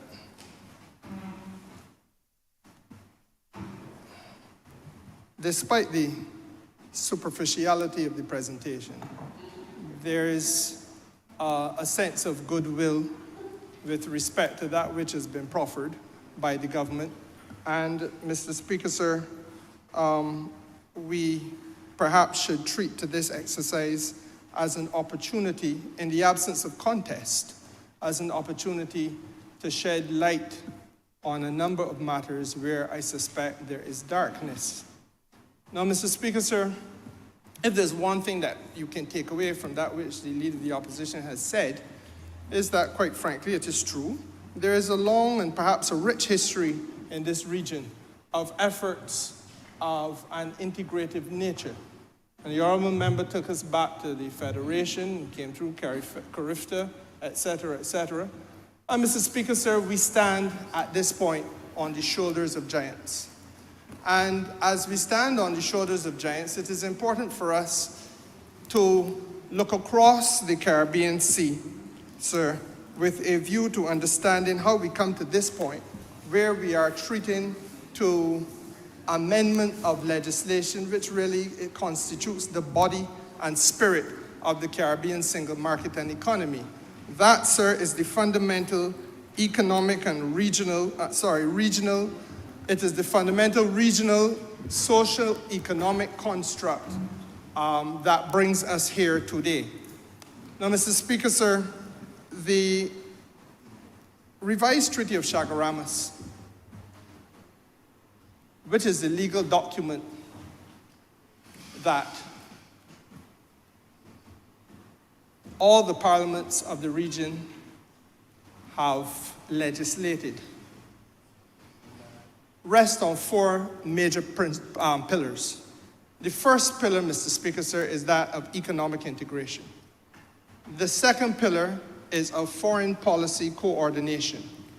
The third pillar is human and social development, primarily through functional cooperation. And the fourth pillar, sir, is security. We are here today to discuss pillar 1, which is economic integration, and pillar 3, which is human and social development. The honourable member did strike a glancing blow every now and then with respect to the substance of this legislation. And one of the glancing blows that he struck, sir, turned on that which is properly called functional cooperation. When he meandered into the purpose of the University of the West Indies, for example, that is a classic example of functional cooperation. The region, sir, through the process of functional cooperation, enshrined as it is in this document, the revised Treaty of Chaguaramas, sir, that enshrining of the process in this document allows us to do precisely what the Honourable Leader of the Opposition asks of us to be able to do across the region, which is to break down barriers. We break down the barriers, sir, by making sure that there is an access to university education. We break down the barriers by ensuring that we can have good quality of healthcare and specialization of different areas and categories of healthcare in different parts of the region. Because obviously, sir, small economies like ours are not in a position, each want to specialize in cancer research and treatment, each want to specialize in cardiac research and treatment, each want to specialize in different types of medical interventions, sir. Our economies will never, none of us, sir, will be able to do that. Well, Mr. Speaker, sir, the area, as I said, that really must attract our attention is that of the economic integration effort. And, sir, it would have been in 2019, I believe in April, that a special meeting of technical officials from all the countries of the region was put together with a view to reviewing this revised Treaty of Chaguaramas that I just spoke about, sir. And the reason why the region's technical officials were mandated to have a look is because of the fact, sir, that life and purpose had again been given to the Prime Ministerial Subcommittee on CARICOM. And I begin on that point, Mr. Speaker, because it is important for us to understand that during the period of time between 2008 and 2018, there had been a lapse in the activity of the Prime Ministerial Subcommittee in CARICOM. In fact, Mr. Speaker, sir, what we have to remember is that there is a quasi-cabinet in this region. A quasi-cabinet is just a way of saying it's a form of cabinet governance. And in that form of cabinet governance, Mr. Speaker, sir, every regional prime minister is given a responsibility. So that, for example, the Prime Minister of Trinidad and Tobago, whosoever he or she may be, will carry the responsibility of energy and matters pertaining to security. The Prime Minister of Barbados, sir, carries the responsibility of being a lead head with responsibility to the integration of the single market and economy. Mr. Speaker, sir, the Prime Minister of Jamaica, whosoever he or she may be, has the responsibility for external trade negotiations. And on it goes. Every head, sir, has a responsibility. But the records reflect, sir, that the head with responsibility for the single market and economy did not convene meetings of the CARICOM single market, the subcommittee, the Prime Ministerial Subcommittee, for a period of about 7 years. So that, sir, in the period of 7 years, we had the meetings. That is the head who is now, once again, reunited with the leader of the opposition. And I don't make that point, sir, to be political, but I make that point, sir, to point out to this House that in 2019, Barbados was back. And Barbados, sir, led, unapologetically so, the charge in this region for us to get on with the business of the unification of the region. So when I hear the Honourable Leader say that there's a question that needs to be answered about the pace at which we are going, he is right. The question must be answered. But it is also true to say that the answer might not be the most, the taste of it may not be something that the Honourable Member is not palatable, is not the most palatable thing for the Honourable Member. But the fact of the matter is, Mr. Speaker, sir, that is where we are. Now, as I said, in April of 2019, that special meeting convened had as its mandate to relook the revised treaty and to understand the extent to which we are either reaching our expectations and ambitions or we are failing to get there. Now, Mr. Speaker, sir, Article 45 of the treaty. At Article 45 of the treaty, the ambition... Remember there's a document in the House? Yes, the revised treaty is the document of the House. Indeed, sir, I'm indebted to the gentleman at the clerks at the table, sir, for sharing it with me. The member states of CARICOM commit themselves to the goal of free movement of their nationals within the community. Article 45 says that. I just read it word for word. And Mr. Speaker, sir, that is the broad ambition. But the honourable member is right when he points out that we began on this journey, and the member for Christchurch East who piloted this bill pointed us actually to Article 46, which indicates that, and I will read, sir, as a first step towards achieving the goals set out in Article 45, to accord the following categories of community nationals the right to seek employment in their jurisdictions. And then we came to the university graduates, the media workers, the sports persons, artists, and musicians. So that as a first step towards the broad goal of having full freedom of movement, we began, sir, with those limited categories. Now, sir, I think it is important for us not to shy away from fact. I want to associate myself with the very tepid implication that was made by the honourable member for Christchurch South. The fact of the matter is, sir, if we're going to be true to ourselves and true to the people that sent us here, we have to recognize, sir, that there is an element of elitism in the approach. And the element of elitism perhaps was not intended because, as you see at Article 46 of the treaty, sir, they say as a first step.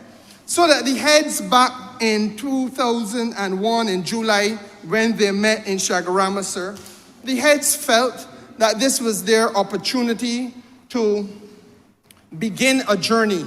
And obviously, like any pilot project, you're going to begin in a slow and manageable way.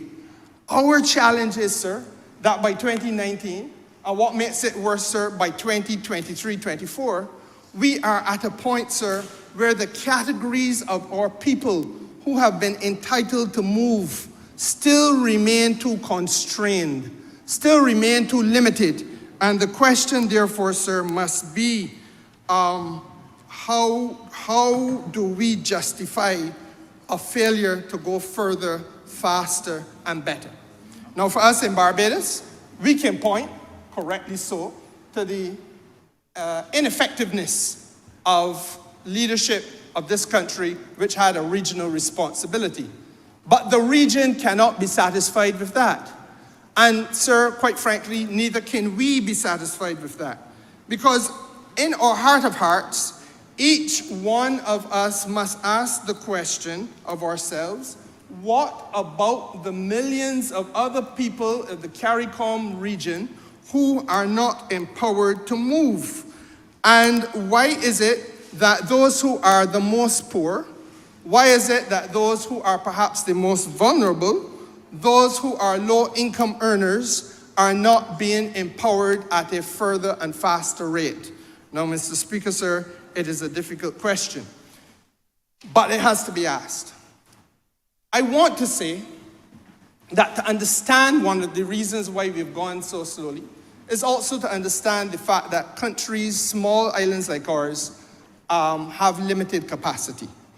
And because of limited capacity, sir, their domestic circumstances may not be such that you can have the rate of housing required to accommodate those people who are moving.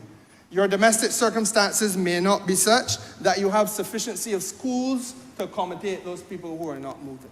There may well be the domestic circumstances of xenophobia.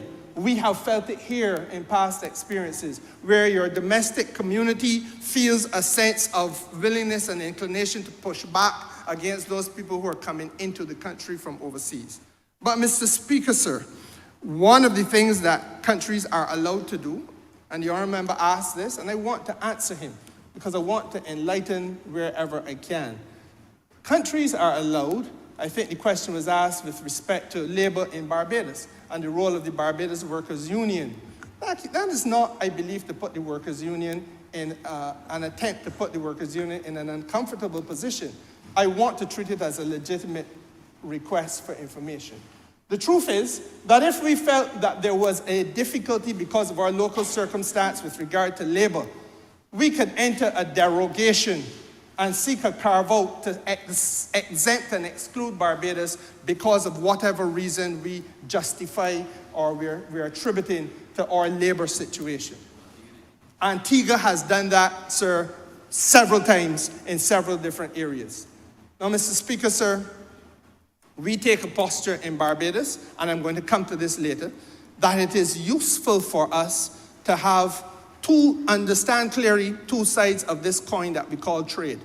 One is an offensive posture, and I say offense because that's what you're doing. You're playing offense. You're trying to get into other people's market, and you're trying to create circumstances and an environment where Barbadian men and Barbadian women are able and empowered to move into this region in its widest sense in order to earn a living. So if I hear the honourable member correctly, and he says it is limited, I certainly was one who benefited, so I think I have represented every country in the Eastern Caribbean as a trade consultant. I think I've represented all. But the fact of the matter is, Mr. Speaker, sir, that should be able to be said of everybody in this region, sir, who is involved in other types of activity. So that the babysitter, the lady, sir, in Hoyt's Village, who makes her living by babysitting, if she joins with a friend of hers in the constituency of St. Michael's South, who she went to school with, and joins with another friend who in the constituency of Christchurch West, and they set up a little babysitting firm, it should not be too much of a stretch to say that they could do business not only in Barbados, but that they should be able to do business throughout the Eastern Caribbean, in the same way that my friend from Christchurch West can practice dentistry as a graduate of the university right through the Eastern Caribbean. But we have, sir, to be prepared to see the opportunities.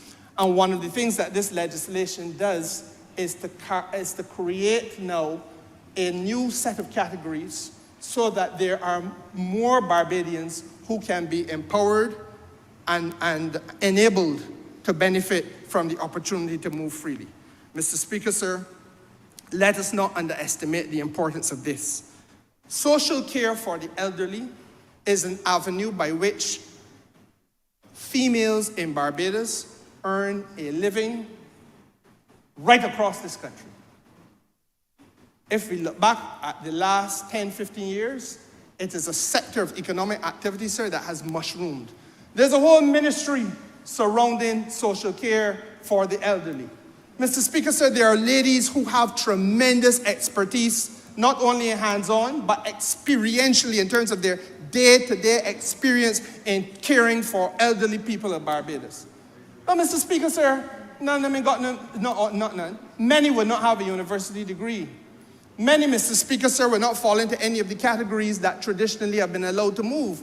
But are we able to say satisfactorily to ourselves that we can continue to deny those people who have perfected and practiced that art in Barbados, in every single parish, from moving that skill and providing that skill and that service into other countries of the region? Mr. Speaker, sir, I think the answer to that is no. The same principle applies, sir, to all of the young men that are doing lawn and garden maintenance. It applies, Mr. Speaker, sir, to those people who are doing computer technician work. It applies, Mr. Speaker, sir, to the ladies who are doing cosmetology. There are literally millions of people across this region, and thousands of them in Barbados, who are occupied in areas where they're doing remarkably well, but are limited. Their opportunity to earn more is constrained and restrained because we have not opened the access to CARICOM to them. Now, Mr. Speaker, sir, that can't go on. And I want to say to you that when I say that there is a legal right enshrined in this document, the revised treaty of Chaguaramas, establishing the Caribbean community, including the Caribbean single market and economy, this, sir, created legal rights passed in this parliament. Mr. Speaker, sir, let me speak now, not as a politician, but as a lawyer. Rights. We can begin the journey by saying that you're going to have effectively a pilot project where you're given a few categories of our citizens opportunity. But rights cannot remain selective forever. A right is not a right if it is only going to be given to a select few. It has to be given to all.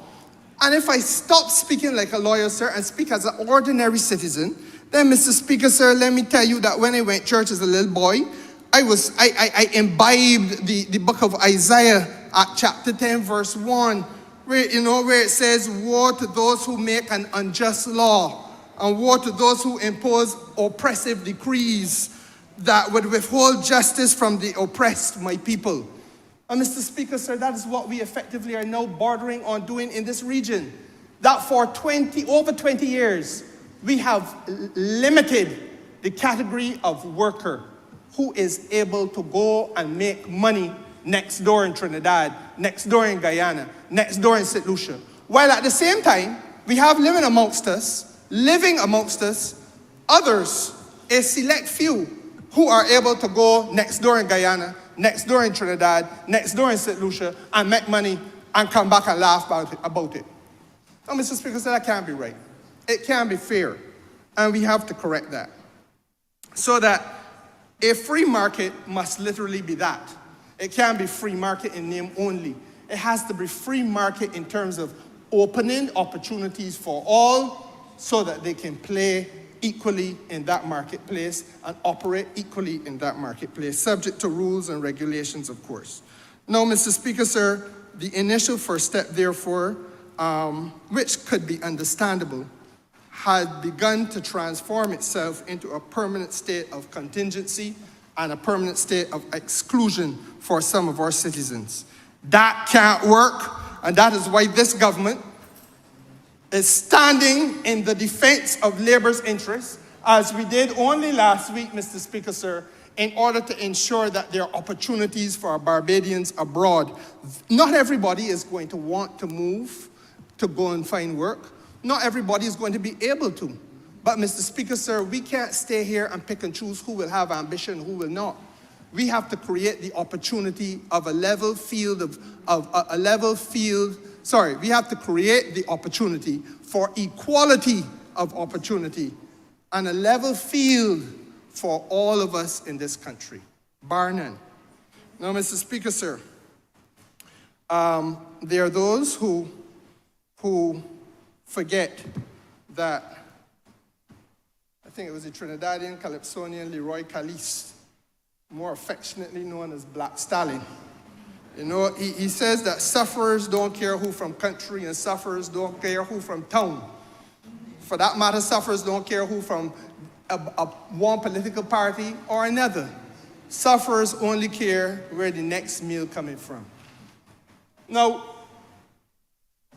for trade to work, as I said, there must be two sides of a coin.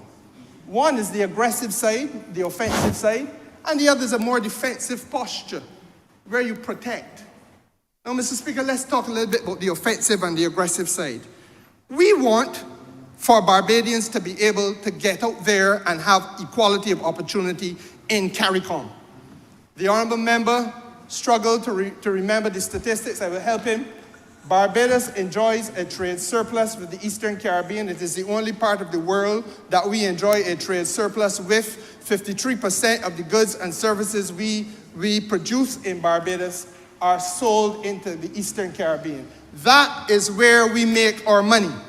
I reject any notion that suggests that we should be making money in the Eastern Caribbean in a limited way and in a manner that only appeases the palate and the appetite of a few people in Barbados. It must be an equality of opportunity for all Barbadians. But, Mr. Speaker, sir, we cannot get there, and we cannot come to that point. We can't get, as Black Stalin would say, we can't let the sufferers get food unless there is, first of all, the employment opportunity, and secondly, the opportunity for training to equip our people to benefit from the opportunity. Now, Mr. Speaker, sir, there is obviously a need then to reflect on where we are with training. I hope I'm making this logical. Because if you're going to say the opportunity must be there, then our people must have the equipment in terms of training and qualification to be able to move in all categories. Now, Mr. Speaker, sir, where are we? We came to government, sir, and found a struggling, fledgling thing. that some countries in the Eastern Caribbean had virtually perfected. It is called National Vocational Qualification Training and Community Vocational Qualification Training. I ain't coming here to get a long rambling rose conversation about yesteryear and cricket and music and poetry and all of that. Mr. Speaker, I feel the people of Barbados deserve to know how they can benefit and what they need. They need qualifications to move. Community Vocational Qualification, it is called a CVQ. Now, Mr. Speaker, sir, it therefore means that the training in CVQs is something that we must look at. Now, sir, Barbados, under this government, has come to a point where we now have centers established all around the country. I sit in this place across from the Ministry of Education, the Minister of Education.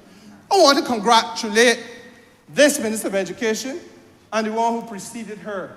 Because, Mr. Speaker, sir, in Barbados today now we have technical vocational educational training centers established all across this island. Derek Smith School, Mr. Speaker, sir, Grant Lee Adams in St. Joseph, Queen's College in St. James. In fact, Mr. Speaker, sir, Queen's College just opened a brand new pavilion.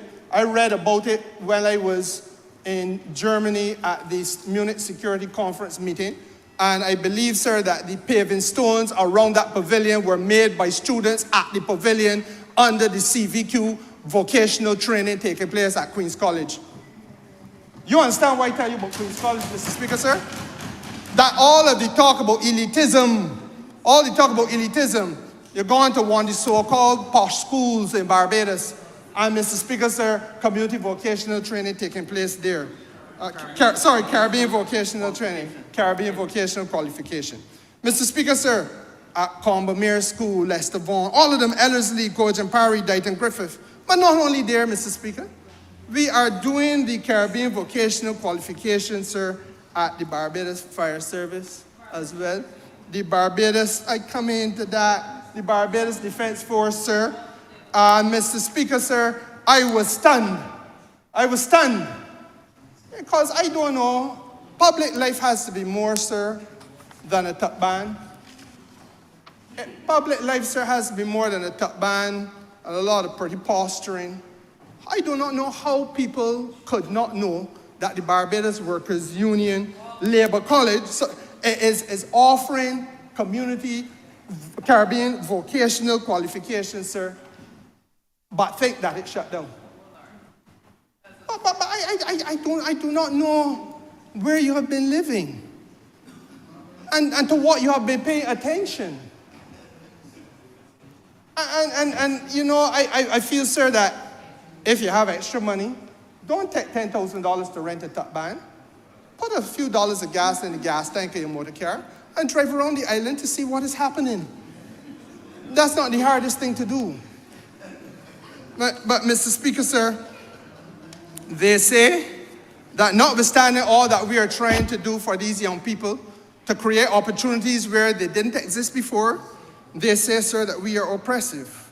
Some are heard to say that we suppress legitimate ambitions and aspirations of people, Mr. Speaker.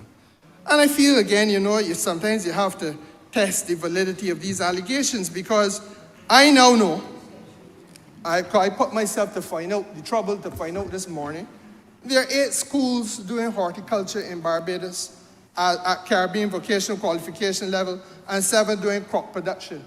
Now, why is that relevant, Mr. Speaker? I'm talking about trade offense. How I get my people, how I get the people in my constituency, how all of us get the people in our constituencies to be able to benefit from economic opportunities next door in St. Lucia, Mr. Speaker, so that skilled workers in agriculture, in a country like Guyana, in a country like Dominica, which needs to have these type of people, in a country, sir, like the same Suriname that got poo-poo in here just now, Mr. Speaker, sir, which needs to have these types of training, people with these types of training, because they are the region's breadbasket. It means, Mr. Speaker, so that we position our young people futuristically for opportunity to move, an opportunity to benefit financially, and an opportunity to develop self-reliance. Mr. Speaker, commercial food preparation and catering. 15 schools in Barbados are offering the Caribbean vocational qualification in that. 15, Mr. Speaker, sir. Commercial food preparation and catering. Hospitality services and tourism is what this region turns on. And if we have young people who are being positioned not to go and be a menial worker in somebody's hotel, and we heard only last week how bad some of the workers in the hotel are treated. Don't mind that I haven't heard anything from anybody in the Democratic Labour Party on this matter. Not a voice has come out of George Street in support of the workers. But Mr. Speaker, sir, this is a region which is turning on hospitality services, tourism. It is a tourism and travel dependent region. Are you telling me that it is not a wise and useful thing that we now have 15 schools in Barbados looking at Caribbean vocational qualifications to empower our young people in the area of commercial food preparation and catering? Mr. Speaker, sir, 7 schools in Barbados are doing electrical installation at a time when this whole region is caught up with energy transformation. Photovoltaics, Mr. Speaker, a photovoltaic installation. This is what the Caribbean vocational qualification is about. And then, as I indicated, Mr. Speaker, sir, cosmetology in a region which is now known globally for culture and fashion, entertainment, etc. So I say, sir, that sometimes I listen to the voices of the critics, and I think that they are distinctly unfamiliar with the developmental imperatives, the development requirements, Mr. Speaker, sir, which are necessary for unleashing growth potential. The only resource that Barbados truly has, sir, is our human resource. And that is why I say that I see trade from a posture of offense. How do we use and develop the opportunities for our people that they can enter other people's marketplaces in order to earn a living? No, sir. It is also important for us to look at the defensive posture, the other side of the coin, because trade is also a tool, sir, which allows us to work on some of the fundamentals of national security, fundamentals, Mr. Speaker, sir, of our development. I don't ever come and talk about how we're going to protect no sector and protect any aspect of our economy from competition. I feel you got to face competition. All of us live life and we face competition in our personal lives. The Honourable Member for Christchurch West carried my girl because he had more money to spend with the teenager than me. That was competition. He unbugged me, Mr. Speaker, sir. But I face competition. But sir, there are some imperatives. We are a country, sir, confronted by some serious challenges. Only last year, this House had to treat to them, one of which was national insurance and national insurance security, sir. I want to remind this House that it was the 17th actuarial review, which was laid here, I believe, in 2022, that indicated that at existing rates at that time, and, sir, that pension reform, or pension provisions, sir, in relation to national insurance was not sustainable. You will remember that discussion nationally, sir. It was a discussion in which we didn't get no solutions put forward from the other side. Even those who were with us then and now elsewhere, they didn't want to part their lips to speak on this matter. But sir, future generations would not be able to function without having to pay more to the national insurance, contribute more. And that was due, Mr. Speaker, sir, to a few key concerns. The first was the unfavorable population projections, the unfavorable economic projections coming out of COVID, and, sir, the reality of fewer contributions being made. Now, what is the relevance of that to where we are today in this particular debate, Mr. Speaker, sir? It is connected completely to the fact that we are also confronting in this country, and the population report from 2023 indicates it, that there's a fall in our average annual birth rate, sir, from 2,874 births every year to 2,214. At the same time, there is an increase in the annual average death rate, so that less people are being born and more people are dying. The figures with regard to deaths have moved from 2,538 to 3,349 annually. And that left a startling statistic and a projection that by the year 2050, 1 in every 2 Barbadians, Mr. Speaker, sir, will be over the age of 65. Now, we all live here, and we all have families here. And, sir, we got children, most of us do. So, Mr. Speaker, sir, what is it that we would be bequeathing to them if we don't find serious interventions? Now, I don't say this lightly. You can increase your population the very pleasurable and traditional way. But that, sir, is going to take a heck of a long time before those people can get to an age where they're earning anything. Better it is for a serious government to look at international trade regulations and international trade rules, like that which the Single Market and Economy Revised Treaty provides, and say, look, let us, as a posture of our own development capacity, ensure that we have some more people coming into Barbados so that they can contribute to national insurance, so that they can be on somebody's payroll and pay taxes, Mr. Speaker, sir. And what is the benefit of that? The benefit of that, sir, is that you get away from this threat of a dwindling tax base. You remove yourself from the situation where the few people you have are going to pay more and more to NIS and still have a very fragile and almost moribund NIS. And Mr. Speaker, sir, what do you get in return? You get national capacity. You get more salaries, better salaries. Now, I do not know of anybody in the public service, sir, that does not want a better salary paid by government. I've not met anybody in this public service that would not be happy to get a better salary paid to them by government. But it can only happen, Mr. Speaker, sir, if the revenue that we attract increases. That's not difficult. But, Mr. Speaker, that can only happen if we broaden the base of those who are taxpayers. Mr. Speaker, I go further. I do not know of anybody in Barbados who don't want better public health care. But public health care, as we will discuss in a couple of weeks' time in this House, public health care, sir, comes at cost. And the only way you're going to be able to improve the quality and the public health public health dispensation in Barbados is if you can meet the public health bill. And that, sir, can only happen with increased revenue by a broader tax base. Mr. Speaker, sir, unless, of course, you want to overburden those of us who are here already, which I think will be ill-advised.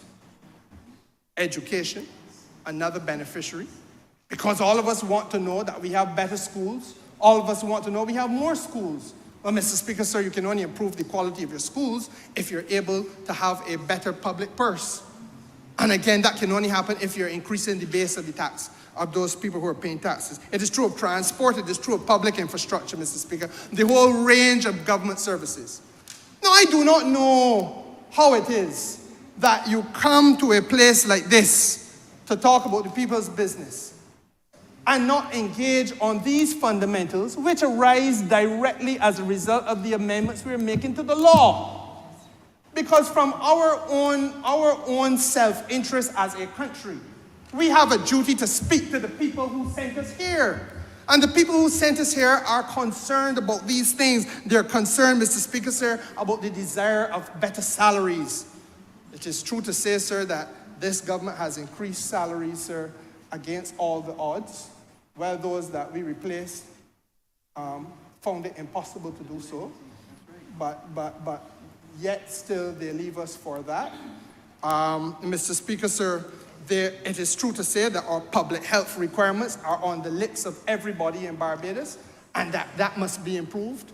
But how you improve these things, sir, if you're not recognizing that it is only through initiatives such as this that we broaden the base of our tax-paying public? It is only through initiatives such as this, sir, that we strengthen our national insurance, as we must. by making sure that there's a broader base of contributions. So, sir, there are two sides to this debate.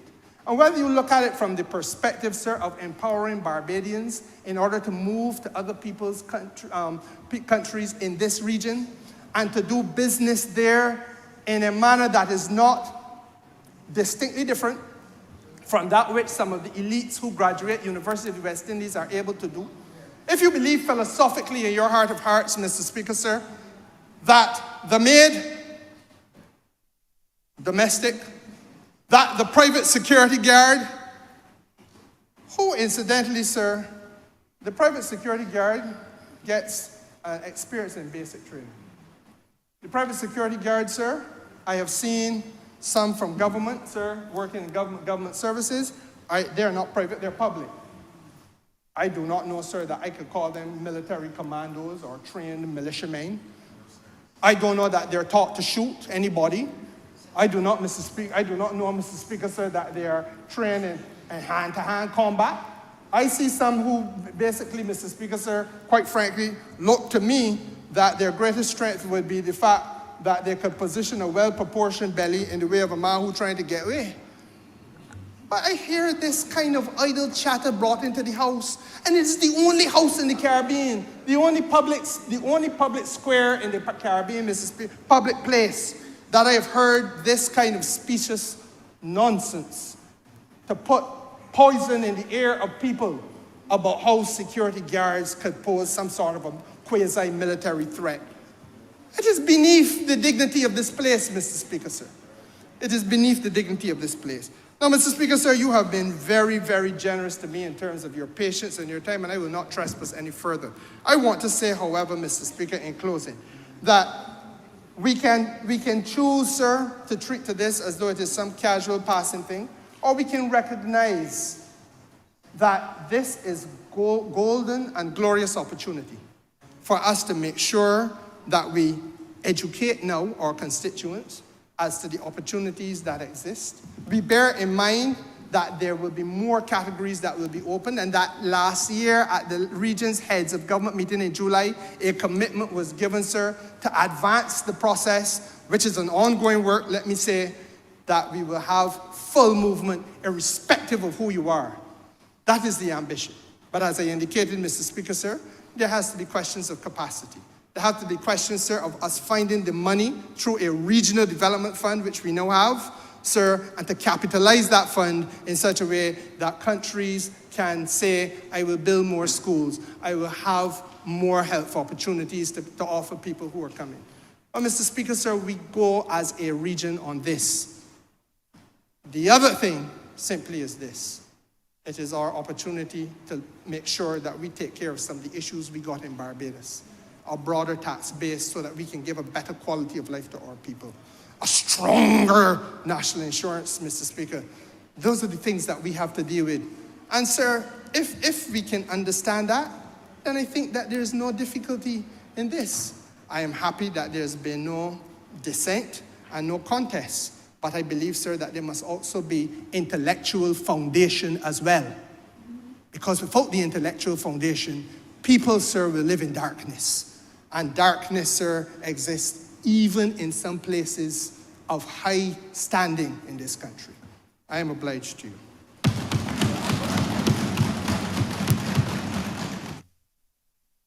Honourable Member for St. Philip North.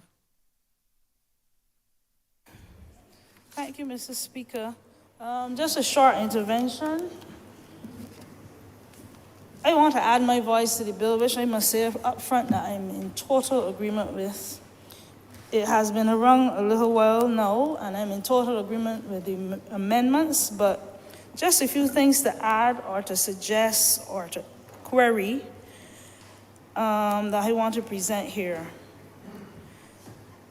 We are a community of, well, the CARICOM, some 18 million members, and I can only see the way forward in terms of how members cross from island to island to give back of what they know.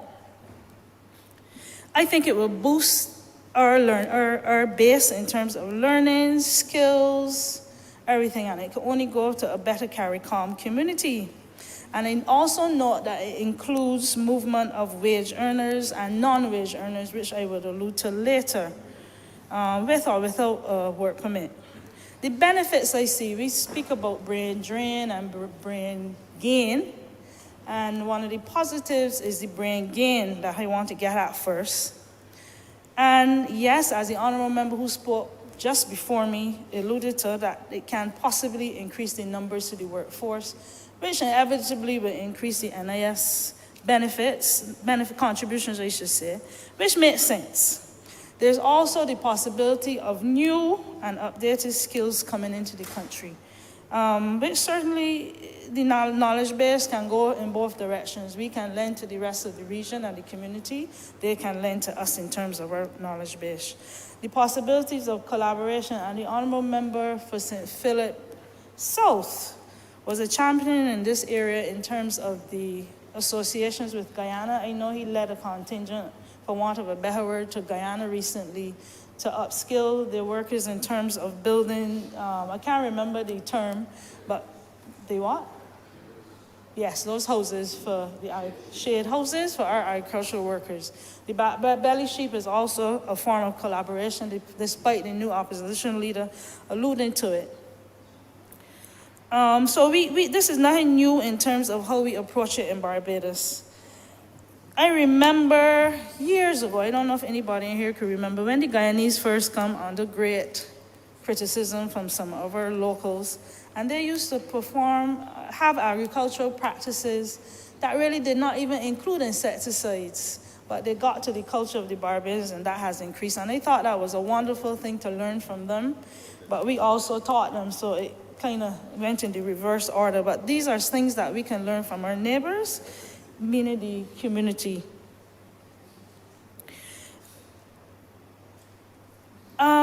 I want to put a plug in. The honourable member that spoke before me alluded to it, but this gives us the opportunity for training and certification of our locals, of our Barbadians. Traditionally, many of the carpenters and masons and joiners, the latter few and far between, have learned from apprenticeships from the neighborhood carpenter and all the other skills I just spoke about. And it would be a prime opportunity to educate the public in terms of having their skills certified.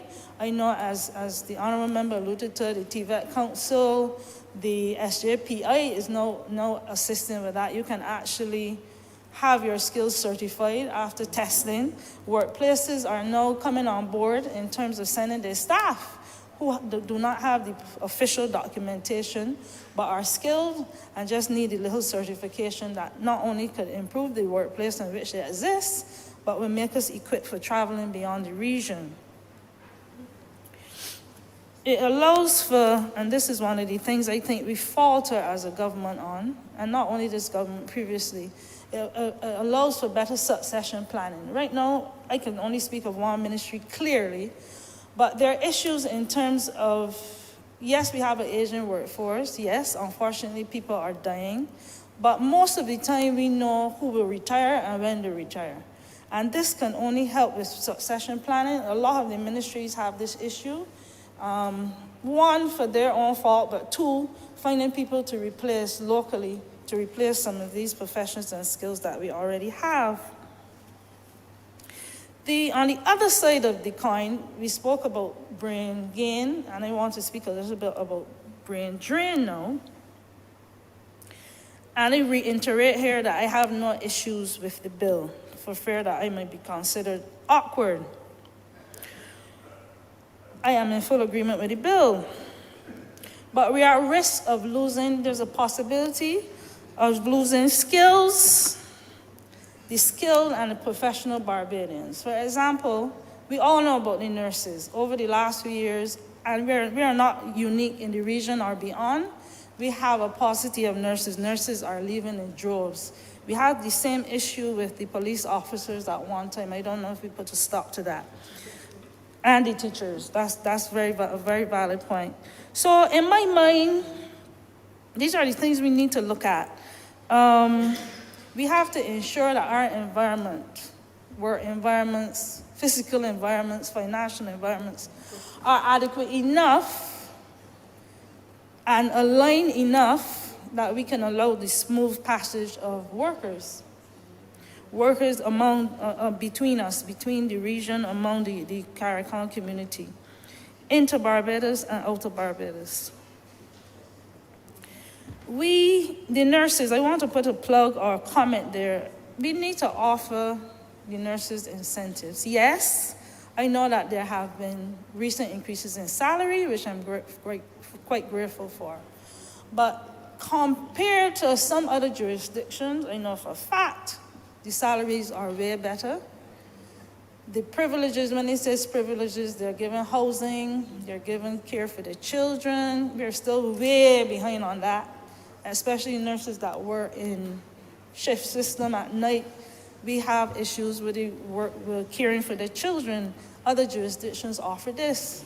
Insurance policies, health care, other jurisdictions offer this. I'm aware that the Honourable member, I think it was at the time for St. George South, through the hospital, we had a housing fair for nurses there, if I'm correct. I can't remember if it was on the UES, which was a great initiative. But I later came to learn that a lot of the nurses could not actually afford, some of them on single parents, some of them just single, could not afford to pay for these houses, at least not by mortgage. So it wasn't very helpful, and I segue here in terms of housing. We are seeing a lot of people, and I know we just passed a bill through here recently, last Friday or last week, where we're looking at housing solutions and increasing them. But I want to say here that yes, it's supposed to be low-income houses, and yes, many of our workforce really cannot afford it.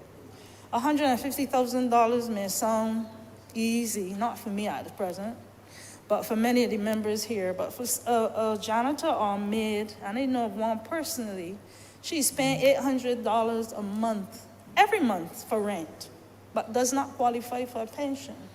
Sorry, that's on my mind. But does not qualify for a mortgage. And something is wrong with that. Rent to own. If she is loyal in paying her rent every month for years, there is no reason that we cannot individually look at cases and offer even mortgages. A mortgage is rent, basically, to the bank or whatever lending institution, and make it so that individuals earning below a certain level can have rent-to-own homes. These are incentives that are offered in other jurisdictions. We have to compete. We have to compete adequately with that. I want to say here, talk about the police officers.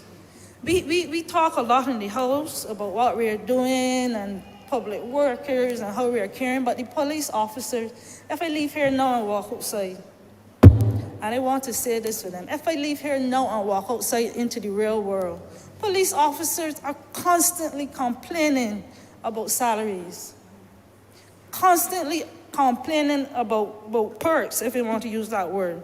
Salaries are low. Insurance is not offered, especially in an environment, let me be nice and politically correct, where we are not doing our best in terms of crime prevention.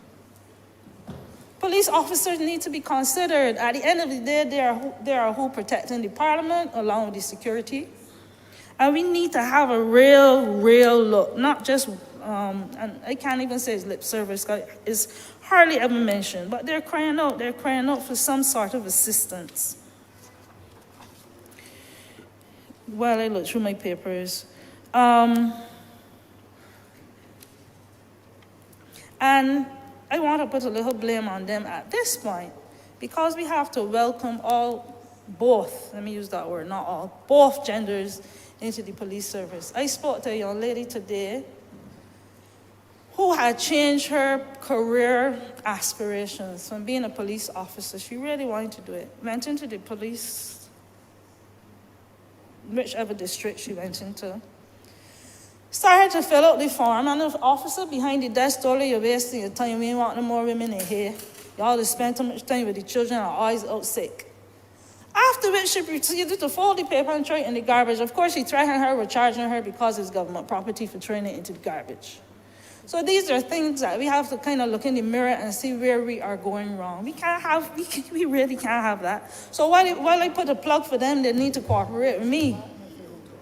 But this is something, that we really, really, really need to look at. There is a fear, as whoever spoke earlier said, that people, on a culture really, that Barbadians believe that their jobs are at risk with movement, especially in the public service, and I'll tell you why.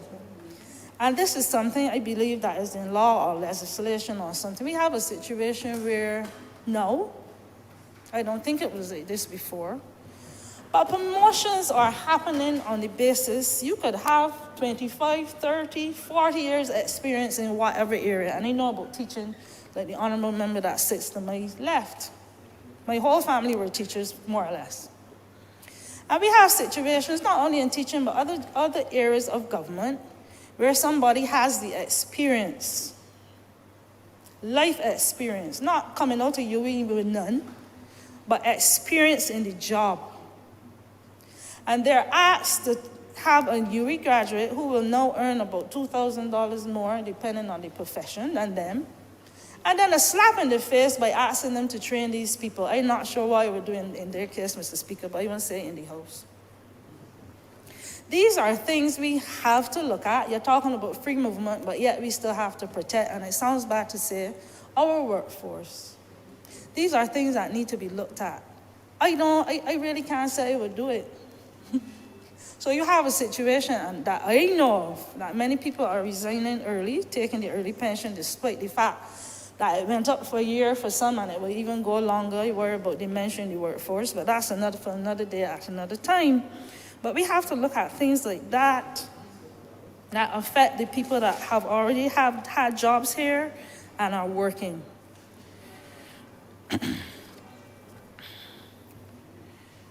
And I want to say again, we need to have our ducks in a row, so to speak. Take, for instance, healthcare. There are many Barbadians and non-Barbadians in the diaspora and beyond who I get calls almost, not too often, maybe once every 2 months. Somebody who has an illness that wants to come home and contribute, whether it be voluntarily, if they're a retired person or whatever, or for wages. But the first question to ask, does Barbados have this in the healthcare system? Will I be able to get medication here for this? And sometimes the answer is no, unfortunately. And that segregates a whole set of people that would like to come and contribute to the NIS and to the country, because everybody can work, but not necessarily well. And these are the things that I worry about. Yes, the estimates are coming. Yes, I know healthcare has been slowly improving. But if we want to talk about workforce migration and so on across the region, these are things, and beyond the region, because this takes the conversation beyond CARICOM, if you want to be honest with yourself. We have to look at the disabled community. The honourable member for St. James North is not here, and I would not burst his bubble, because I'm sure he would mention it at another time.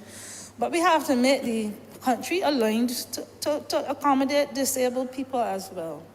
I want to use this opportunity. I think I heard it, and please forgive me if I'm wrong, that the Most Honourable Kerrie Symmond just won a most prestigious award for her work with the disabled. I think it's the SAPGO Award. I will stand correction, but I think I heard that on the way to Parliament today, and I want to congratulate her on that publicly.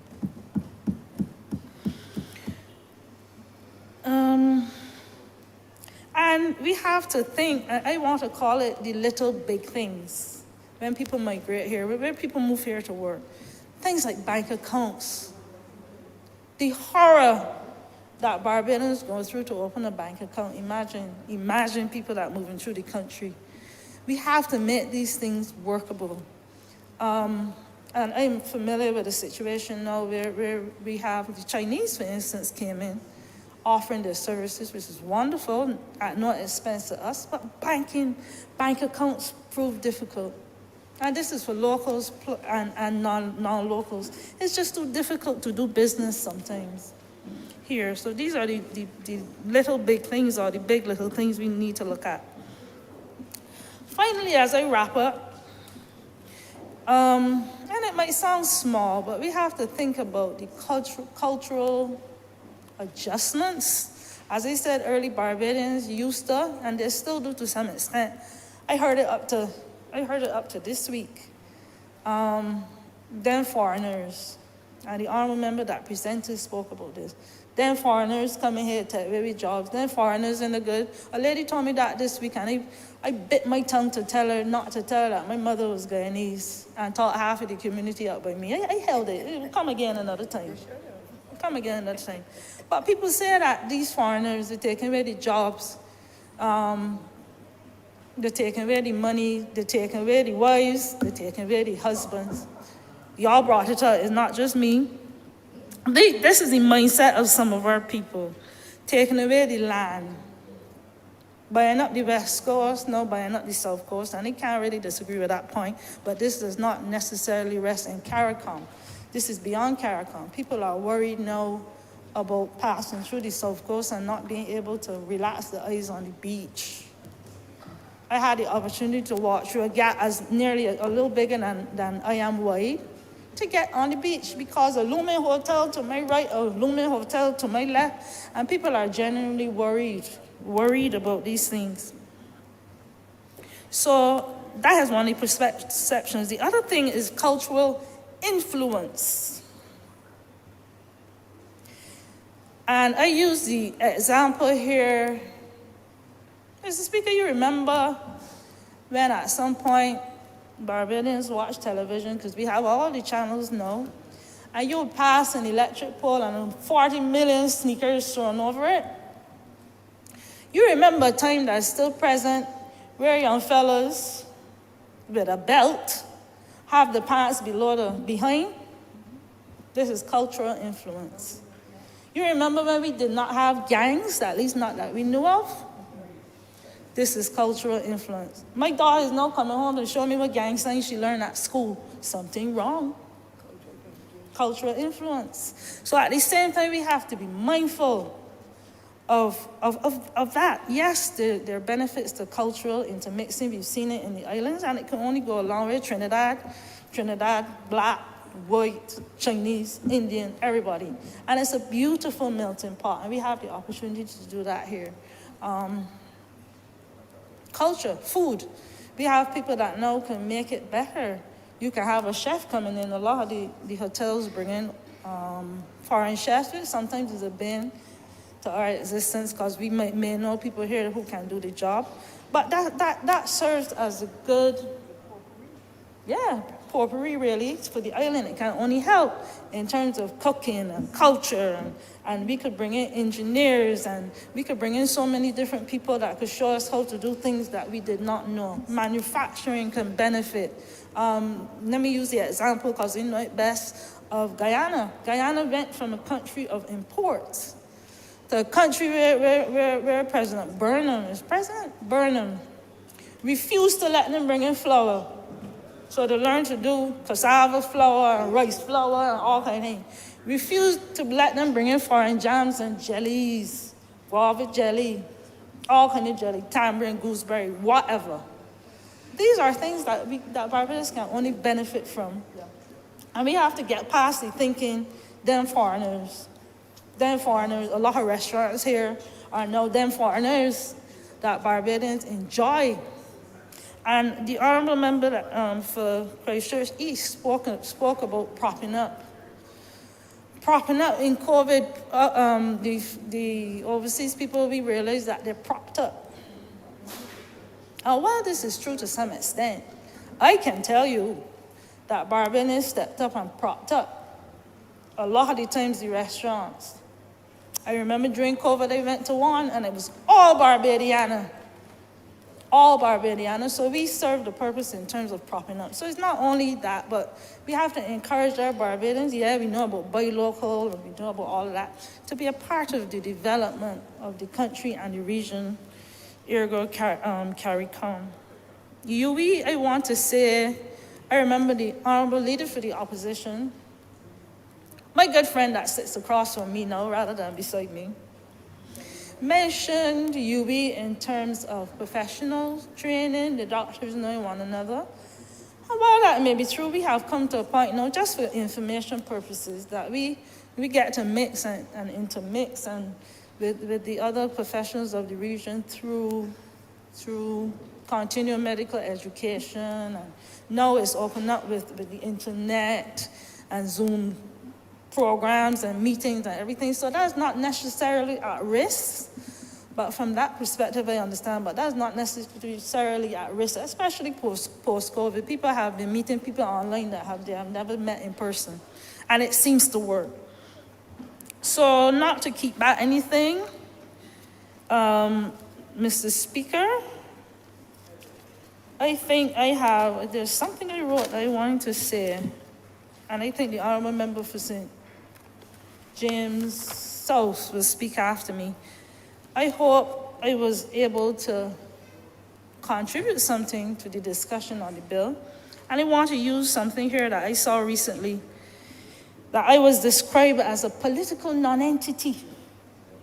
So I hope today I made a contribution, that I will now become some sort of a political non-entity, and that my exit, which I have no plans of doing, what he said, feeling that my exit and others who were mentioned will only help the BLP significantly. I can show you it if you want to see it. But I hope that I will now not be considered a non-entity, and that I have contributed here today to the balance in the BLP and to uplift the BLP. And with those few words, I take my seat. Thank you very much.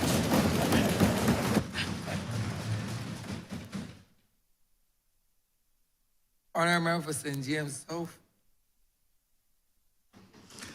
Thank you, Mr. Speaker. I want to thank the Honourable Member for St. Philip North for her speech, and to say she could never in any circumstance be a non-entity, political or otherwise. Today I rise to support what is before us, strengthening the free movement of labour within our CARICOM space. And as a number of members have spoken, what has emerged is the fact that you have situations within Barbados and across CARICOM indeed, where citizens are feeling the squeeze for one reason or another. Either there's a difficulty in getting jobs. The Honourable Member for St. Philip North spoke about not being able to qualify for housing even though you have a job. People speak about the cost of living. They speak about the quality of health care and roads, etc. And so what has happened over the past 10 to 15 years has been a high level of financial and other stressors that have been placed on the population, has been placed on businesses. And this has affected family function. Families have become dysfunctional. And those pressures have placed heavy burdens on government in terms of responding to the need for welfare. It has also put pressures on the society in terms of crime and the rising level of abuse. And this is a challenge that forever countries, especially small countries like ours, will always face the continuing threat of pressures on the society and on the economy. So the question is, what do you do? A government, a responsible government, a creative government, will always build out a strategy that will help to be able to deal with the pressures that are ongoing within an economy. And in order for that strategy to work, it is absolutely necessary that all people, whether it is your business sector, whether it's your government officials, your civil service, your families, your workers, your unions, everyone must understand the strategy by which you're going to get out so that they can put in perspective the initiatives which you put on the table. Today before us, strengthening the free movement of labor is part of an overall initiative for breaking out the economy and allowing the economy to breathe and allowing families and businesses to be able to grow. The use of the trading bloc as a strategy is an important one. And what I want to do, Mr. Speaker, is to speak concerning the role that a trading bloc can play, the requirements that help it to work, and to be able to outline how it will help us address some of the economic pressures which we are experiencing in Barbados.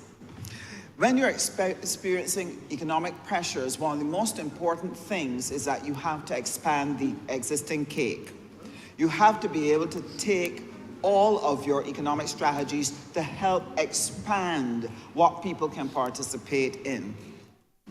And after expanding, you have to broaden access to the cake, because your economy can grow, but people may not be able to benefit because the distribution is unequal and there are disparities in the distribution. So it's important.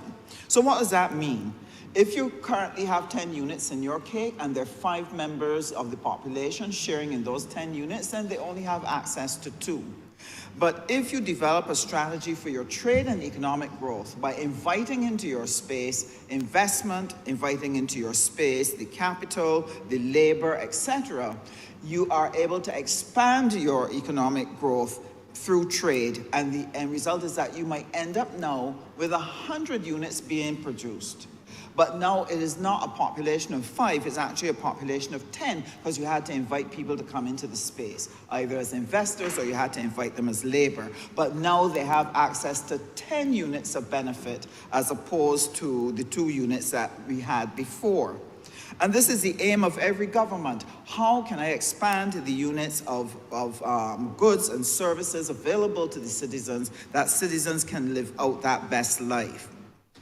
So in terms of access to the cake, in order to do that, you not only have to support the growth of your businesses, you have to balance your trade environment. And those are some of the things that we've been doing as the Barbados Labour Party, whether it is that we've sought to improve the ease of doing business, the trade facilitation, the improvements at the port, the electronic single window to quicken business transactions, etc.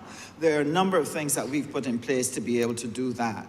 Also, to improve access to the cake, you also need to have opportunities for government contracts, and that's one of the things that the Barbados Labour Party has put in place to allow more people to participate in government contracts. And then, of course, there's the public-private partnerships where we've worked looking at the TAP program, whether you're talking about the energy sector, where you're inviting Barbadians to be a part of that growth and development, or the marijuana industry. These are some of the things that we have put on the table. 2 things you need to do: expand the cake and provide access to the cake. And this is where your trading bloc now is extremely important in helping to make it happen. The issue, however, is that there are dynamics, there are forces that are going on within and without the country that actually press against your strategy. Sometimes even your own population can inadvertently be pressing against their own best interests because they don't understand what the strategy is about. So I just want to explain briefly a little about it and to explain what it is we're doing so that people can see the benefit of why free movement of labor is in our best interest and in the interest of all Barbadians, not just those who go, but also those of us who stay. Let's imagine that there is a place where, a country where everybody was living in straw houses. As long as everybody is in straw houses, everybody is comfortable because nobody's house is different. But from the time you get a few members of that population beginning to build wooden houses, and you get that shift, the ones who remain in the straw houses all of a sudden become very discontented. They want to get into a wooden house too. So what happens? People in straw houses find that they don't have enough money to be able to afford the wooden house, so they start to press for more wages. Because fewer people want straw houses, the builders of those types of houses now begin to contract because nobody wants the straw houses anymore. So you're going to have a decline in that particular industry. The people in the wooden houses want to continue to live in them and also furnish them nicely, so they too will press for more wages. So the pressure of wages from populations in the straw houses and the wooden houses is going to result in a rise in your cost of living. And that continuous rise in the cost of living will keep creating that circular problem of the pressure and the demand for more wages. Another interesting thing that will happen is that as you import the wood, it means that the people who actually produce the straw domestically, their business will also go under. So that is where you have that scenario of continuous economic pain and continuous economic pressure within a society because you have this dynamic that is shifting. So what is it that a government needs to be able to do in order to cope with it? Because in that scenario, the jobs that the workers in the straw houses have no longer can serve their best interests, so they want to leave those jobs. And in Barbados, we've seen that in the area of agriculture, we've seen that in the area of some construction at one point, and then we also were experiencing it, started to experience it in relation to the hotel industry, and that's one of the ones that we want to plug because we need our workers to be in the hotel industry, and we have to ensure that they get a decent wage in order to make the most important industry in our economy to continue to be viable and for them to be a part of it. So what do you do when you have those pressures? There are certain industries that cannot afford to respond to higher wages because it takes the product or good well out of its realm of demand. And it would collapse that particular industry if you were to take it to a wage that the population or the citizen or the consumer is not prepared to expend to get it. I remember a homeowner told me about going into the supermarket and picking up a package of spinach, which usually has in maybe about 20 leaves. It's a little flat thing. But the price on it was $17. Now, the person immediately put it back. Why? They're not prepared to pay $17 for a small package of spinach. While they will pay that $17 to go and get a snap box, they're not prepared to do it for spinach. So there are just some jobs that cannot carry large wages. Otherwise, you will create a collapse of the industry. And agriculture happens to be one. And this is the reason why you have to build out a strategy where you can import the labor that can sustain your agricultural production so that you can maintain your food security, and other areas of business endeavor that require labor at a certain price point. You attract labor in that area. At the same time, and this is the trick in economic driving, at the same time, you have to create the conditions in which your economy is attracting higher paying jobs, and you are providing the training and the education for your citizens to acquire the skills to match the demand for labor in those new investments. And that is why we were here last week, why the concessions bill was important. You want to attract quality labor, quality investments that offer people good wages. You then cannot allow people to come and reduce the wages and the working conditions of people. You have to go after the higher quality investments so that your citizens who are leaving some of the lower paying jobs can go onto a platform where they can get better wages so that they can afford the lifestyle that they want to pursue as a family. And that's important. So how do you balance out those dynamics? By the effective use of your trade blocks. Because trade blocks will give you an opportunity to sell more goods. They'll allow you to build economies of scale.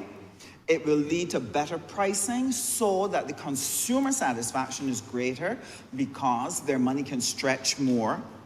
It allows you to attract the foreign direct investment. It leads to the expansion of your domestic production and the generation of jobs, good paying jobs that take into account the skills of your people. This is what your trade bloc will do. And why should Barbados pursue that? Sir, the majority of countries, over 100 countries and more, now operate in trade blocs. If we don't get into trade blocks to be able to safeguard a space for our goods and services, then we are consigning Barbadians to a level of poverty that they have not seen in a very, very long time. For example, you have a regional grouping of countries in an economic partnership in Asia. There are 15 of them. China is a part of it, Malaysia, Japan, And they've also added New Zealand and Australia, and they command something like 30% of the gross domestic product of the world. The EU is a grouping with 27 countries because they're trying to safeguard a space for their goods and services and the jobs of their people. The US partnership between the USA, Mexico, and Canada, they control 17% of the GDP of the world. And then across in Africa, you have COMESA, with about 21 African countries working together, seeking to build opportunities for economic growth for their citizens and their enterprises. Now, if these countries, who are so much bigger than we are, need it, how much more we? It is so very important for us that we're able to enter into blocks. And this is the reason why, Mr. Speaker, Barbados has been seeking relationships with different countries, different parts of the world, and this is one of the reasons why we've established embassies in places such as Africa, we've established them in Latin America, we've established them in Panama, and we are also establishing in Ireland. Because what is the job they have to do to help to build the relationships and the opportunities that will allow us to be able to build trade and to build cooperation? This is one of the reasons why the Ministry of Foreign Affairs and Foreign Trade has focused more on Latin America, CELAC and the Association of Caribbean States, so we can build relationships in Latin America. That is important. But blocks are not only important just for the business of trade. Blocks are critical as an arena in which you can develop cooperation and collaboration to be able to improve the conditions of your economic engagement. And why is that important? Because our past history shows that the colonial powers, by setting up the economic conditions of the world to suit and accommodate their benefit and their value to the detriment of smaller countries, they now have and maintain a chokehold on the critical elements that will determine whether we live or die as small developing nations. Colonial powers hold a stranglehold on financial institutions, on access to capital, on technology, on research, control over intellectual property, over transport, the rules of trade, and all of these are positioned and structured in a way to continue to give the bigger, more developed countries an advantage over developing countries. And that is what we fight every day. That's the battle that we have to confront. And the only way sometimes to escape and loosen the chokehold, Mr. Speaker, is to put yourself in trading blocks, build alliances, build collaboration, so that you can start to negotiate and push for better conditions or create alternative ways to reach your destination. And that is one of the reasons why the Bridgetown Initiative has been so critical and has been so important. So if the trade bloc is the part of your strategy for loosening the chokehold of the international, the big developed countries internationally, and it's also the means by which you're going to open up your economy, then the requirements or the terms or conditions that are necessary to make a trade bloc work must be achieved. Without that, the trade bloc cannot do the work that you are expecting it to do. And there are a number of things that the trade bloc has to meet. Movement of capital, free movement of goods, movement of labor, and to be able to provide rights to the persons in that space so that they're not disadvantaged, but rather they can comfortably and safely move to different parts of the trading bloc to get the very best opportunity for them and their families. So what is it that the government of Barbados, the strategy that we've used to be able to meet these requirements? And I shared with you that one of the things that we've sought to do is to improve the conditions for the expansion of trade. We've also sought to expand our business sectors. Barbados is embarking on a BioLife program, which Export Barbados, under the leadership of then Minister Davidson Ishmael and now by Minister Marsha Cadell. They have been working on the Export Barbados to help create the growth in the manufacturing sector. If we're going to take advantage of the CARICOM space, we have to grow our production. We've also had growth in tourism under the leadership of the Honourable Member for St. Michael West Central. What we've also done in order to be able to help create the conditions and expand the pie is we have sought to put in place probably one of the most transformative initiatives that we've embarked on, and this is the education transformation, and that's being led by the Honourable Member for St. Philip West. The education transformation program has to expand opportunity, and it also has to provide the avenues for better distribution of the opportunities in the economy. And how do we achieve that? On the tertiary education side, we've been working assiduously to be able to set in place improvements in how we deliver tertiary education, because we want to turn learners into skilled workers. And so there's been a tremendous emphasis that has been laid in education by the Honourable Member for St. Philip West on the technological and vocational training. And so a number of our institutions have been accelerating what they have been doing. I've been holding meetings with a number of these entities, and I'm amazed at the number of things that are actually happening that sometimes the public doesn't have the opportunity to hear what is being done.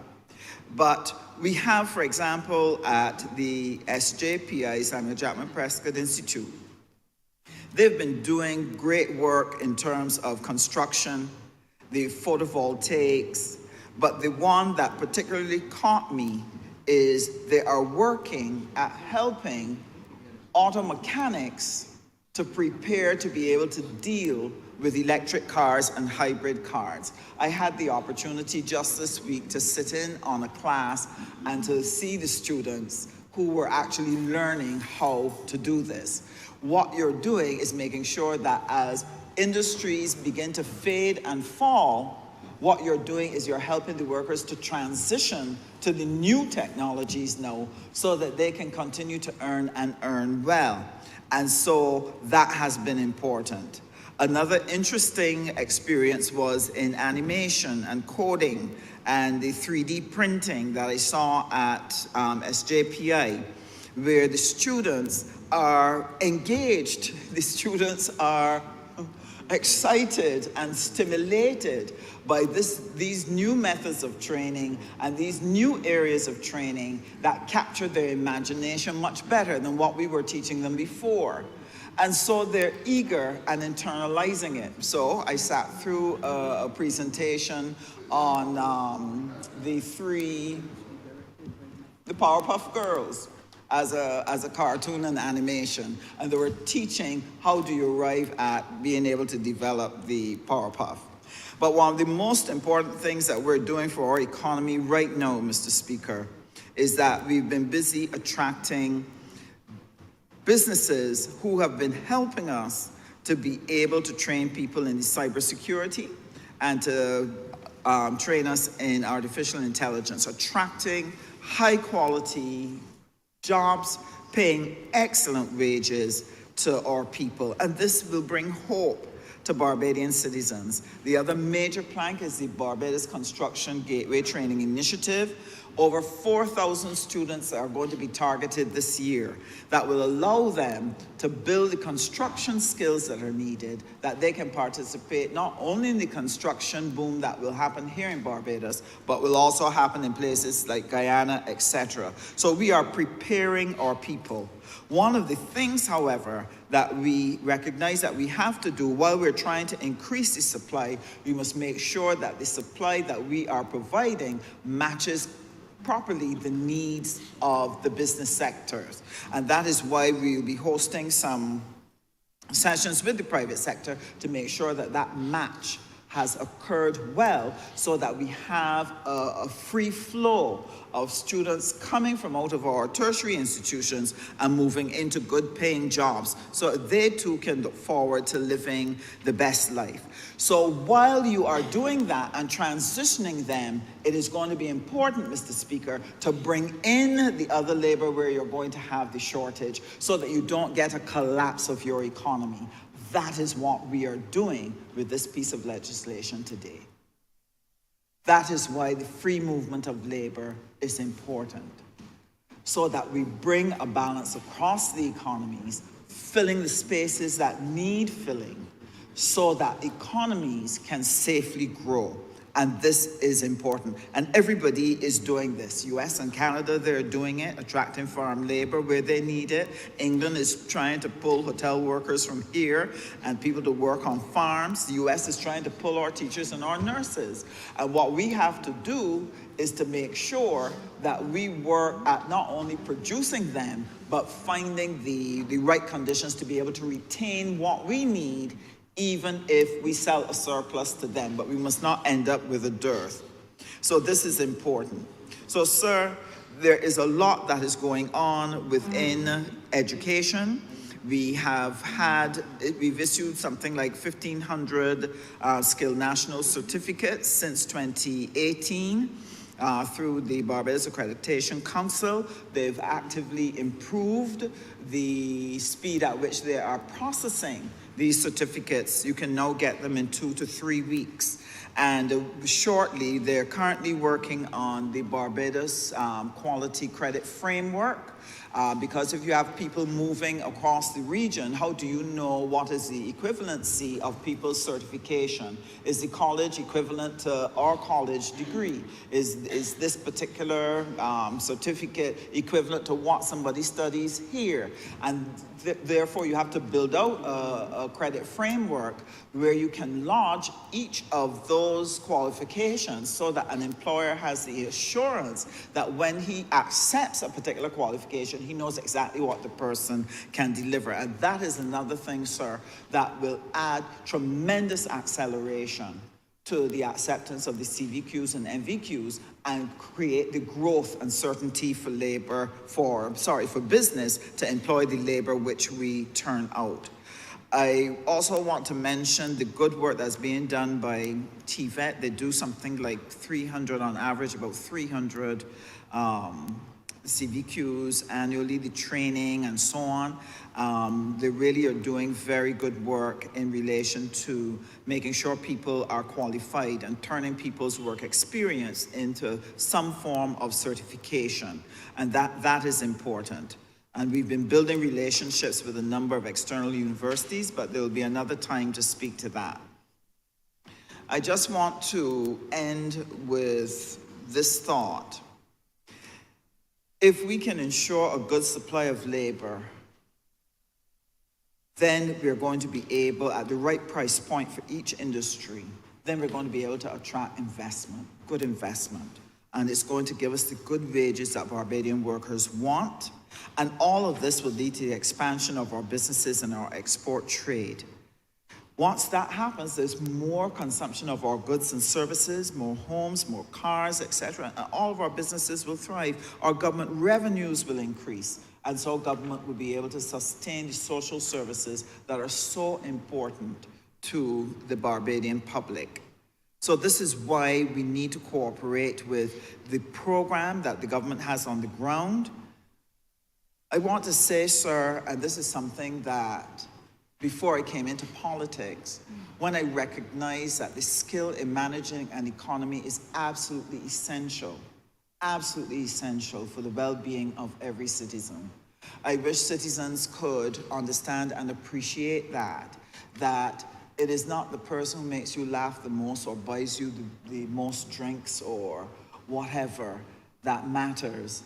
What matters is the person skillful in the management of government affairs.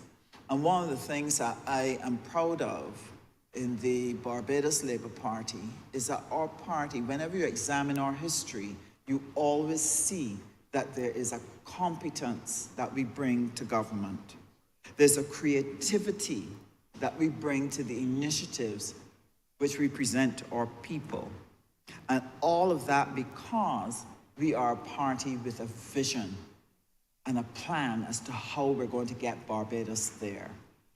And I want to say to Barbadians, to stay the course. I want to say to Barbadians, examine closely, ask the questions, but understand your best interests.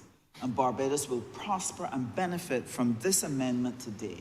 It will prosper and benefit from CARICOM if we understand the importance of the free movement of labor to be able to balance off our economy. I'm obliged to you for the time, Mr. Speaker.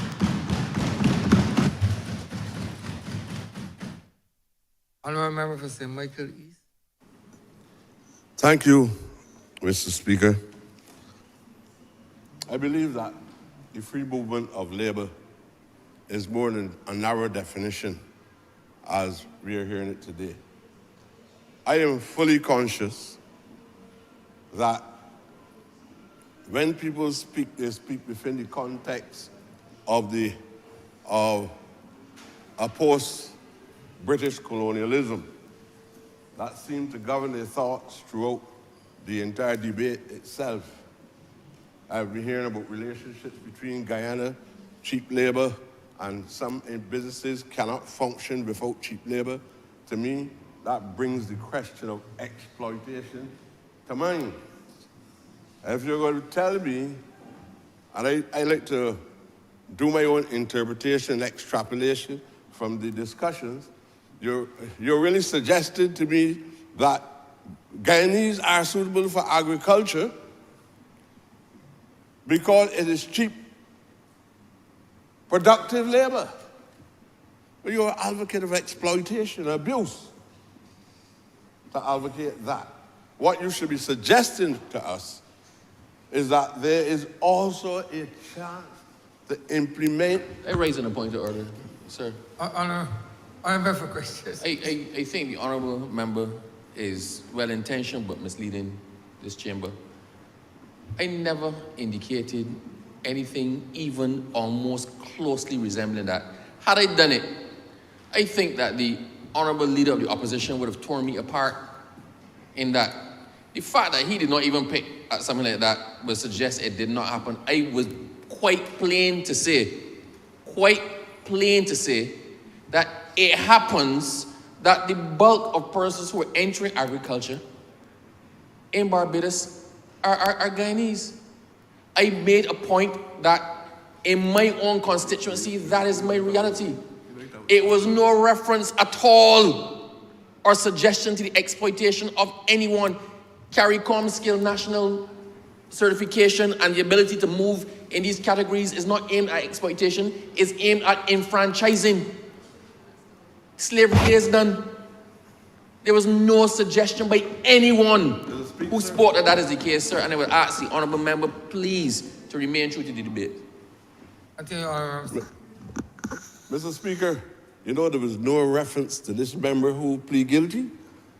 I was speaking to a comment that was made by the Honourable Sandra Husband, what do you call it? Member for St. James, about them little technical things.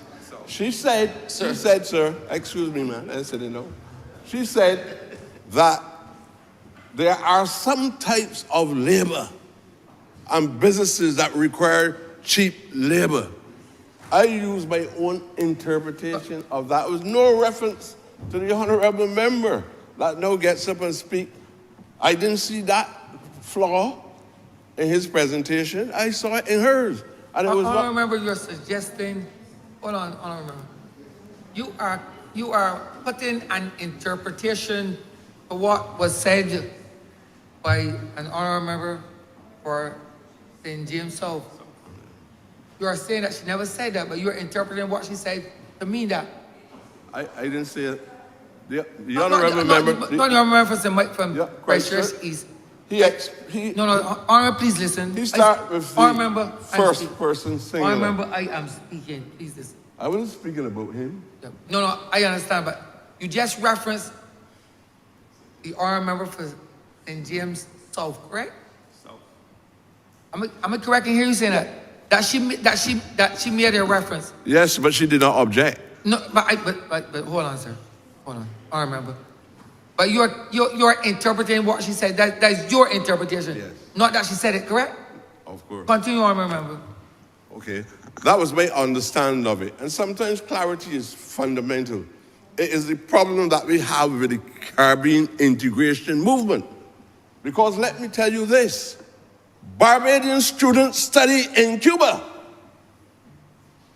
And when Barbadian students come back here, there are all types of inhibitions placed in the way of Barbadian students who do medicine in Cuba, and they cannot practice. So after you go, and I'm outside of the British Caribbean now, outside the post-British Caribbean.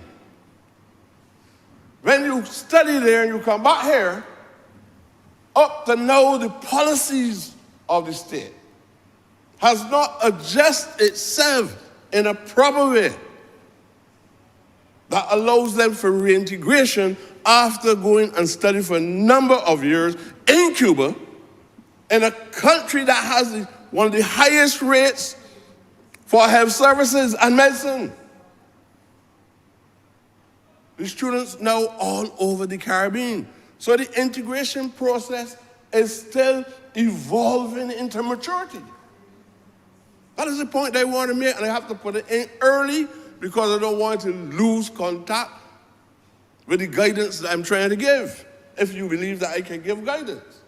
Now, I will say to my friend, from the leader of the opposition, who I'm always happy to see, that I strongly believe, and I know he could have done better, I don't know why he did it, he needs to prove, or he needs to strengthen the proof of his thesis. When you said that you are not being critical, but you are offering a challenge. I believe that by the time I listened carefully, and I was hoping that rather than speaking about what occurred in 1958 to 62, during the period of the Federation, with the struggles between Grantley Herbert Adams, the then Premier of the Federation, and Manley, and Bustamante, and Eric Williams, that gave rise to the reduction of the strength of the Federation as a result of Jamaica withdrawal. And then I thought it would have been, and I will go a little further on that. There was internal problems in Jamaica that affect the regional integration process itself. Because Manley and Bustamante were struggling for leadership. They had already established trade union movements. So the marriage that we saw through the Caribbean for the development of the whole Caribbean Federation, the fusion between the politics and the union itself existed there. But although it existed there, you had the tug of war. And that led then to the behavior of Eric Williams, who then made the statement, 1 from 10 leaves nothing. And it came right down to the little 8. Trying to save the Federation. So there was always challenges, even in culture, even in sports, in the region. You had Jamaica establishing a big statue in Kingston of Sir Frank Worrell, the first black man to lead the West Indies cricket team. But you know, when we were talking about it today, you know, when Bolt was running at the international level, the entire Caribbean was behind Bolt. But I heard murmurs in Barbados when we intended to name a stadium after Bolt. Objections. That's even stronger. because at least when you murmur, sometimes you keep it in a small group. But objections. I was saying, those are two simple examples of why we are now here. And all I was suggesting, by including Cuba, and including our attitude to Cuban students, is to show you that although we are a good distance from where we were then, we still have not traveled far enough in a short space of time. But I strongly believe, sir, that by now we should be talking about a Caribbean integration that embraces Cuba in a meaningful way. If you had the full, I'm talking about not just pragmatism, because anytime a government is driven exclusively by pragmatism, it means that you're not changing anything. Whatever the practice and consider to be best practices, you're just following it. Pragmatism is a kind of ambiguous philosophy. I don't even know if it is worthy of being called that. What is required in the Caribbean is a sound ideological position, a correct leader of the opposition, on what is our mission, what do we have to do to achieve what we set about to achieve. And therefore, you can't be reading textbooks from Germany and Britain. You still have to make connections with C.L.R. James and Garvey and these people who discuss the sociology and the philosophy of the region itself. You would not have the problems that we have, even in cricket. Because when people love cricket bad, Caribbean people. But if one island gets more players for the team, people refer to the problems as nationality. There's no strong basis for seeing us as one solid economy or one solid society across the entire region. So we are constantly struggling with an integration process, and sometimes the integration process is negated as a consequence of an internal local problem. So I really believe that some of these issues need to be addressed. False philosophies that people speak about, I'm still talking about the labor issue. I don't believe that we always have to have cheap labor, especially in agriculture. It's a model that came, well, let me go back to even the early plantation system or slavery, because it might soon tell me they call this word slavery, I think too often. Black people like to tell so. But it's an old model. Free labor, move to cheap labor. Why can't you come up, if these people can make profits and own so much out of free labor and cheap labor, why they cannot, even if the wages initially, because whether it's wages, salary, or bonus, or what, why can't we have a model, or why can't I hear a debate talking about profit sharing? That after you exploit labor in the way in which you're talking, because I hear people, this thing is about, well, it is, I lost track of what the subject matter was about the integration. Like I hear all kinds of things. This discussion carried me. This was a real migration debate, in truth. Everything went all over the place, sir. But why can't somebody suggest to us that we need a model where you get workers' participation? So even if you run the place, offer cheap labor, pay cheap labor every week and every month, but before they get a bonus, they don't, that model going through the window. But at the end of the year, these people end up with a profit even if government helps substitute the development of the sugar industry. Get a profit. But some of the profits can be turned over to labor too. I think that we should be at that level because we're talking about integration. These are issues that must be touched. How can you have Venezuela?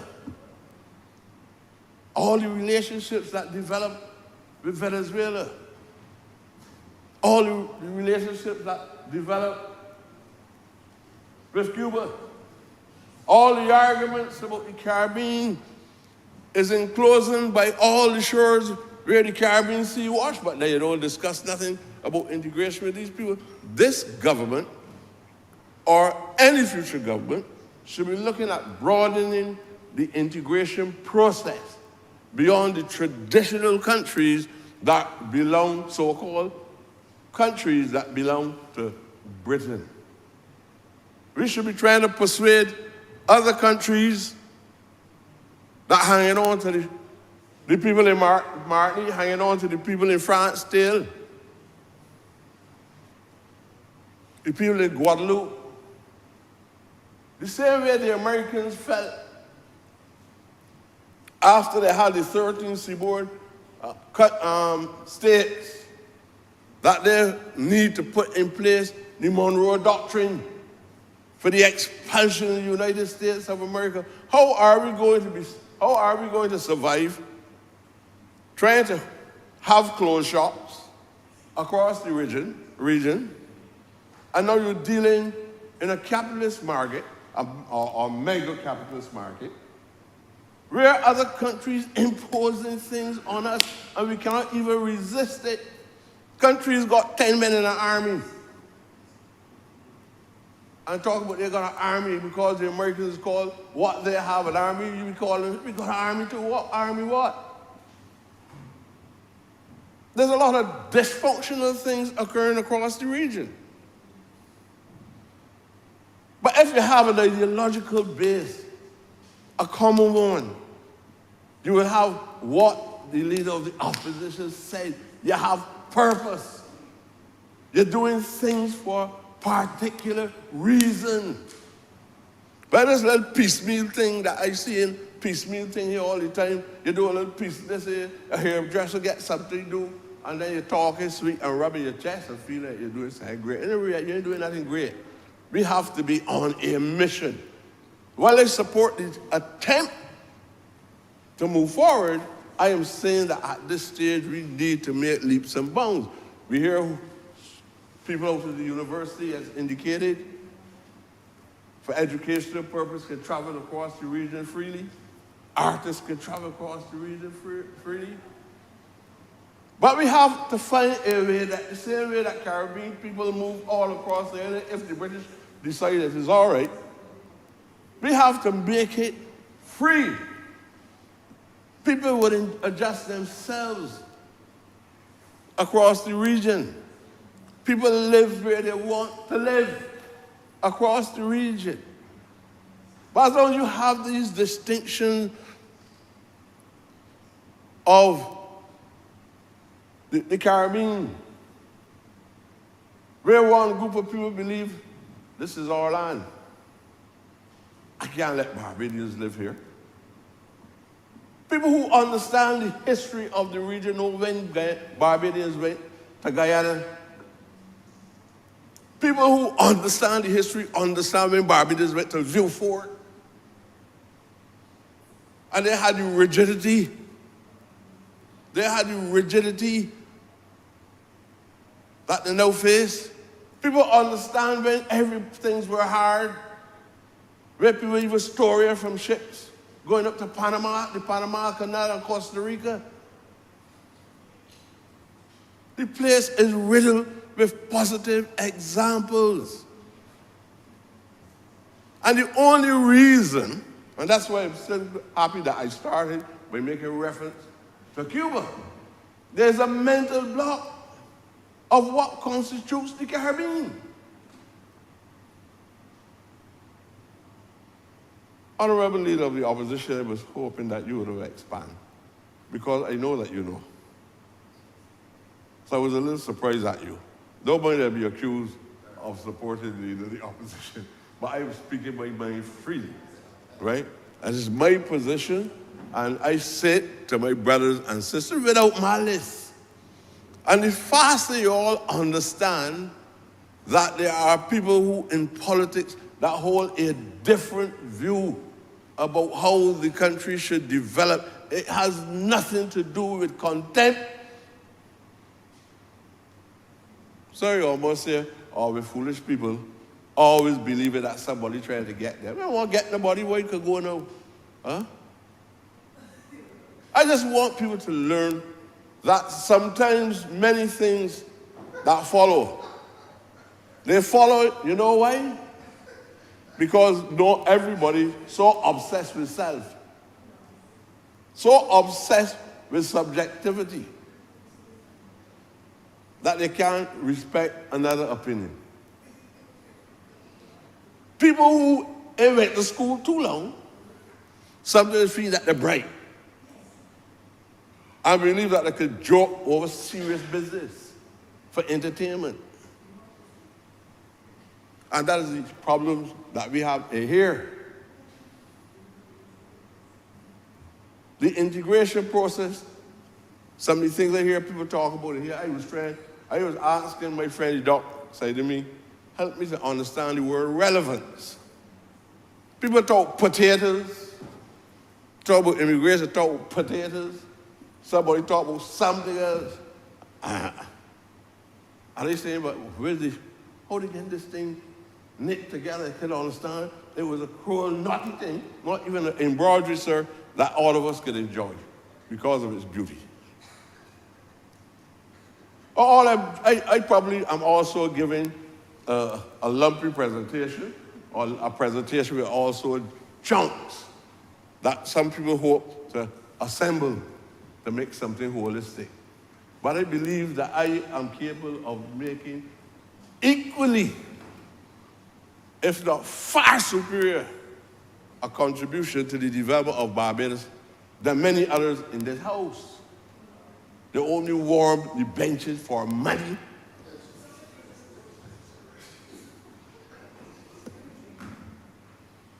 So don't my man had to spell out a word just now because he thought, sir, I went to say, sir, I went to say something, sir, but I wasn't too sure if he could spell the word. I saw the honourable member for Christchurch did some kind of jargon, so he spelled it to you, but I'm not going to try to, sir. But the integration process is vital to the Caribbean, not to Barbados alone. All I'm saying, there must be an underpinning of the mission, which is grounded in clear philosophical thought. I made the point about labor and capital. I have never been a supporter of capital because I don't believe in any country running always favorable. I believe I've been a victim of capital already. I know how capital has influenced people, and I know how it's coerced people into doing things that is unexpected. But it's very important, sir, for you to get this thing right, and you can't get it right if you're hopping all over the place and not having some clear understanding of what a government is trying to achieve. No harsh language. I can't coach harsh language in colloquial or in standard English. If you had to hear harsh language from me, sir, it'd be very colorful and maybe you ram shop close to my house. Not in here. I fully read that, sir. Right, so I'm just in this chamber. for the state of clarity. So nothing that I say is supposed to be interpreted as being harsh or anti-party or anti-anybody. I strongly support whatever instruments come to this house when I believe they are correct. All I'm saying is that we can do better than that. I was trying to respond to a contribution which I felt had some worthwhile value that should have given guidance to some of the other persons who were speaking. And I'm just suggesting, sir, that progressive people need to share progressive ideas and not be involved all the time in trying to obstruct common sense, not even intelligence. So, sir, I just want to enter the discussion to make those brief remarks to you, sir. And I hope that as my sister from the constituency of St. Philip said, I hope that I have made some valuable contribution in this kind of environment, sir. Thank you very much. Honourable for Christ Church East. I get tired.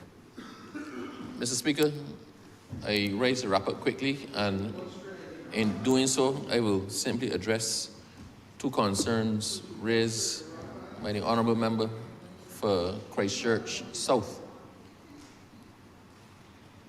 Sir, the Honourable Member raised some concerns about security officers being included among the persons, and because of their, he used the word military. I don't think their training actually goes as far as that, but he used the word military training, that an eye should be kept on them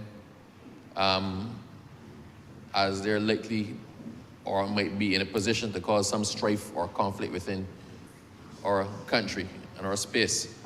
Sir, I wish to assure the Honourable Member that the Immigration Department does not act in a willy-nilly fashion.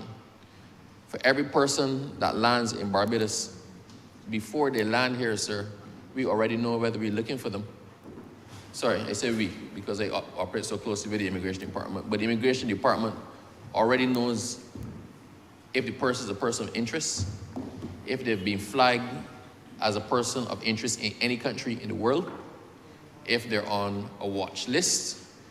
They can pull up their antecedents, and there's a reason why they're flagged. People don't understand necessarily coding on the slips you get. I won't go into that, but I wish to assure the Honourable Member that we take our border security exceedingly seriously in Barbados, and the scrutinies will be done not just because a person occupies that position as a security officer, but the scrutiny is done at the highest level for all persons entering Barbados.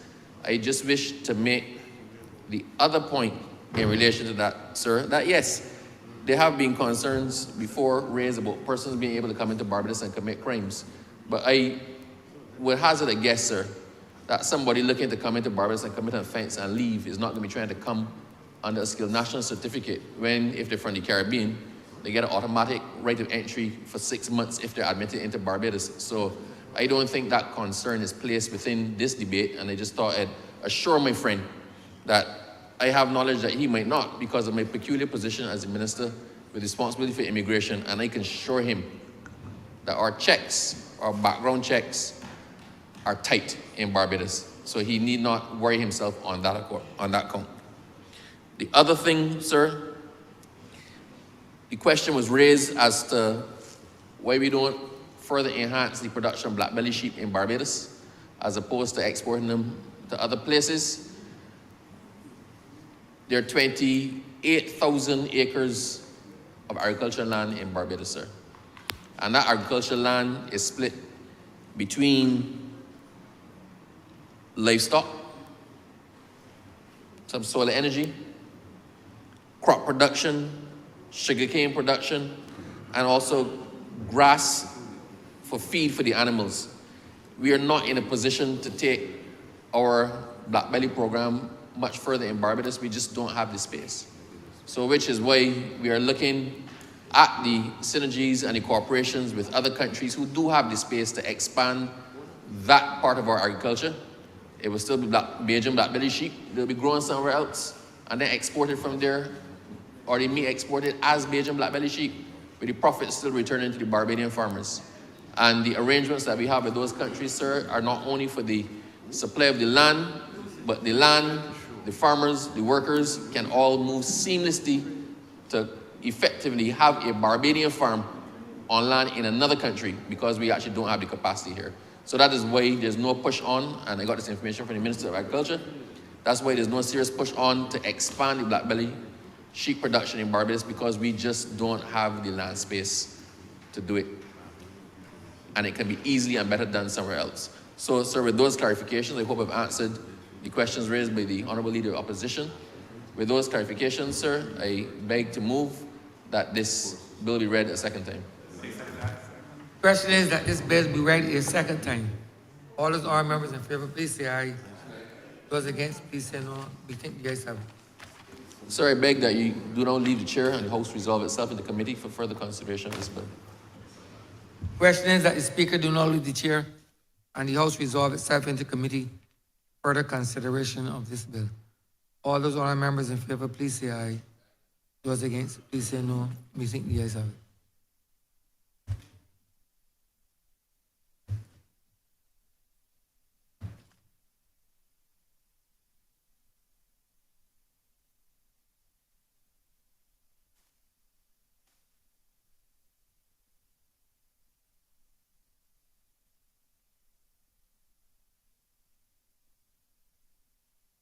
This Honourable House is now in committee.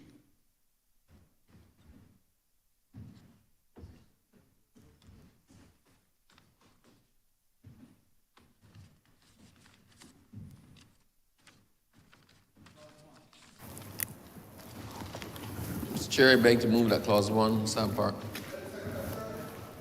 The question is that clause 1 stand part. All honourable members in favour, say aye. Honourable members against, say no. Methinks the ayes have it. Clause 2. Mr. Chair, I beg to move that clause 2 stand part. The question is that clause 2 stand part. All honourable members in favour, say aye. Honourable members against, say no. Methinks the ayes have it. Clause 3. Mr. Chair, I beg to move that clause 3 stand part. The question is that clause 3 stand part. All honourable members in favour, say aye. Aye. Honourable members against, say no. Methinks the ayes have it. Clause 4. Mr. Chair, I beg to move that clause 4 stand part. 4 stand part. All honourable members in favour, say aye. Honourable members against, say no. Methinks the ayes have it. Mr. Chair, I beg that you do not report this under the Speaker to pass on one bill in committee. The question is that I do not report to His Honour the Speaker the passing of one bill in committee. All honourable members in favour, say aye. Honourable members against, say no. Methinks the ayes have it.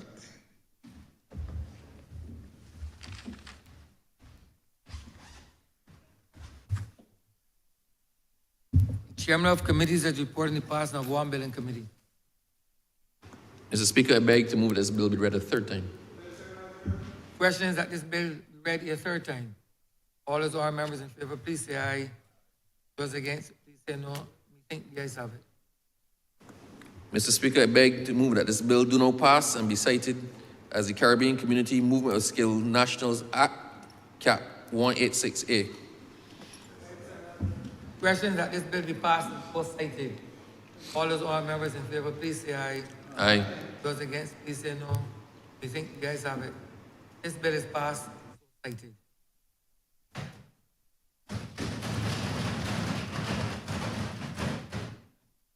Honourable Acting Prime Minister. Thank you very much, Mr. Speaker. That brings us to the end of today's proceedings. And I hereby want to move that we adjourn today and have our next meeting Tuesday, the 27th of February at 10 a.m. Question is that this honorable chamber be adjourned until Tuesday, the 27th day of February 2024 at 10 a.m. in the forenoon. All those honorable members in favor, please say aye. Those against, please say no. We think the ayes have it. I just want to add, Mr. Speaker, that is the day in which estimates will begin. Understood, honorable member. This House stands adjourned until Tuesday, the 27th day of February 2024 at 10 a.m. in the forenoon.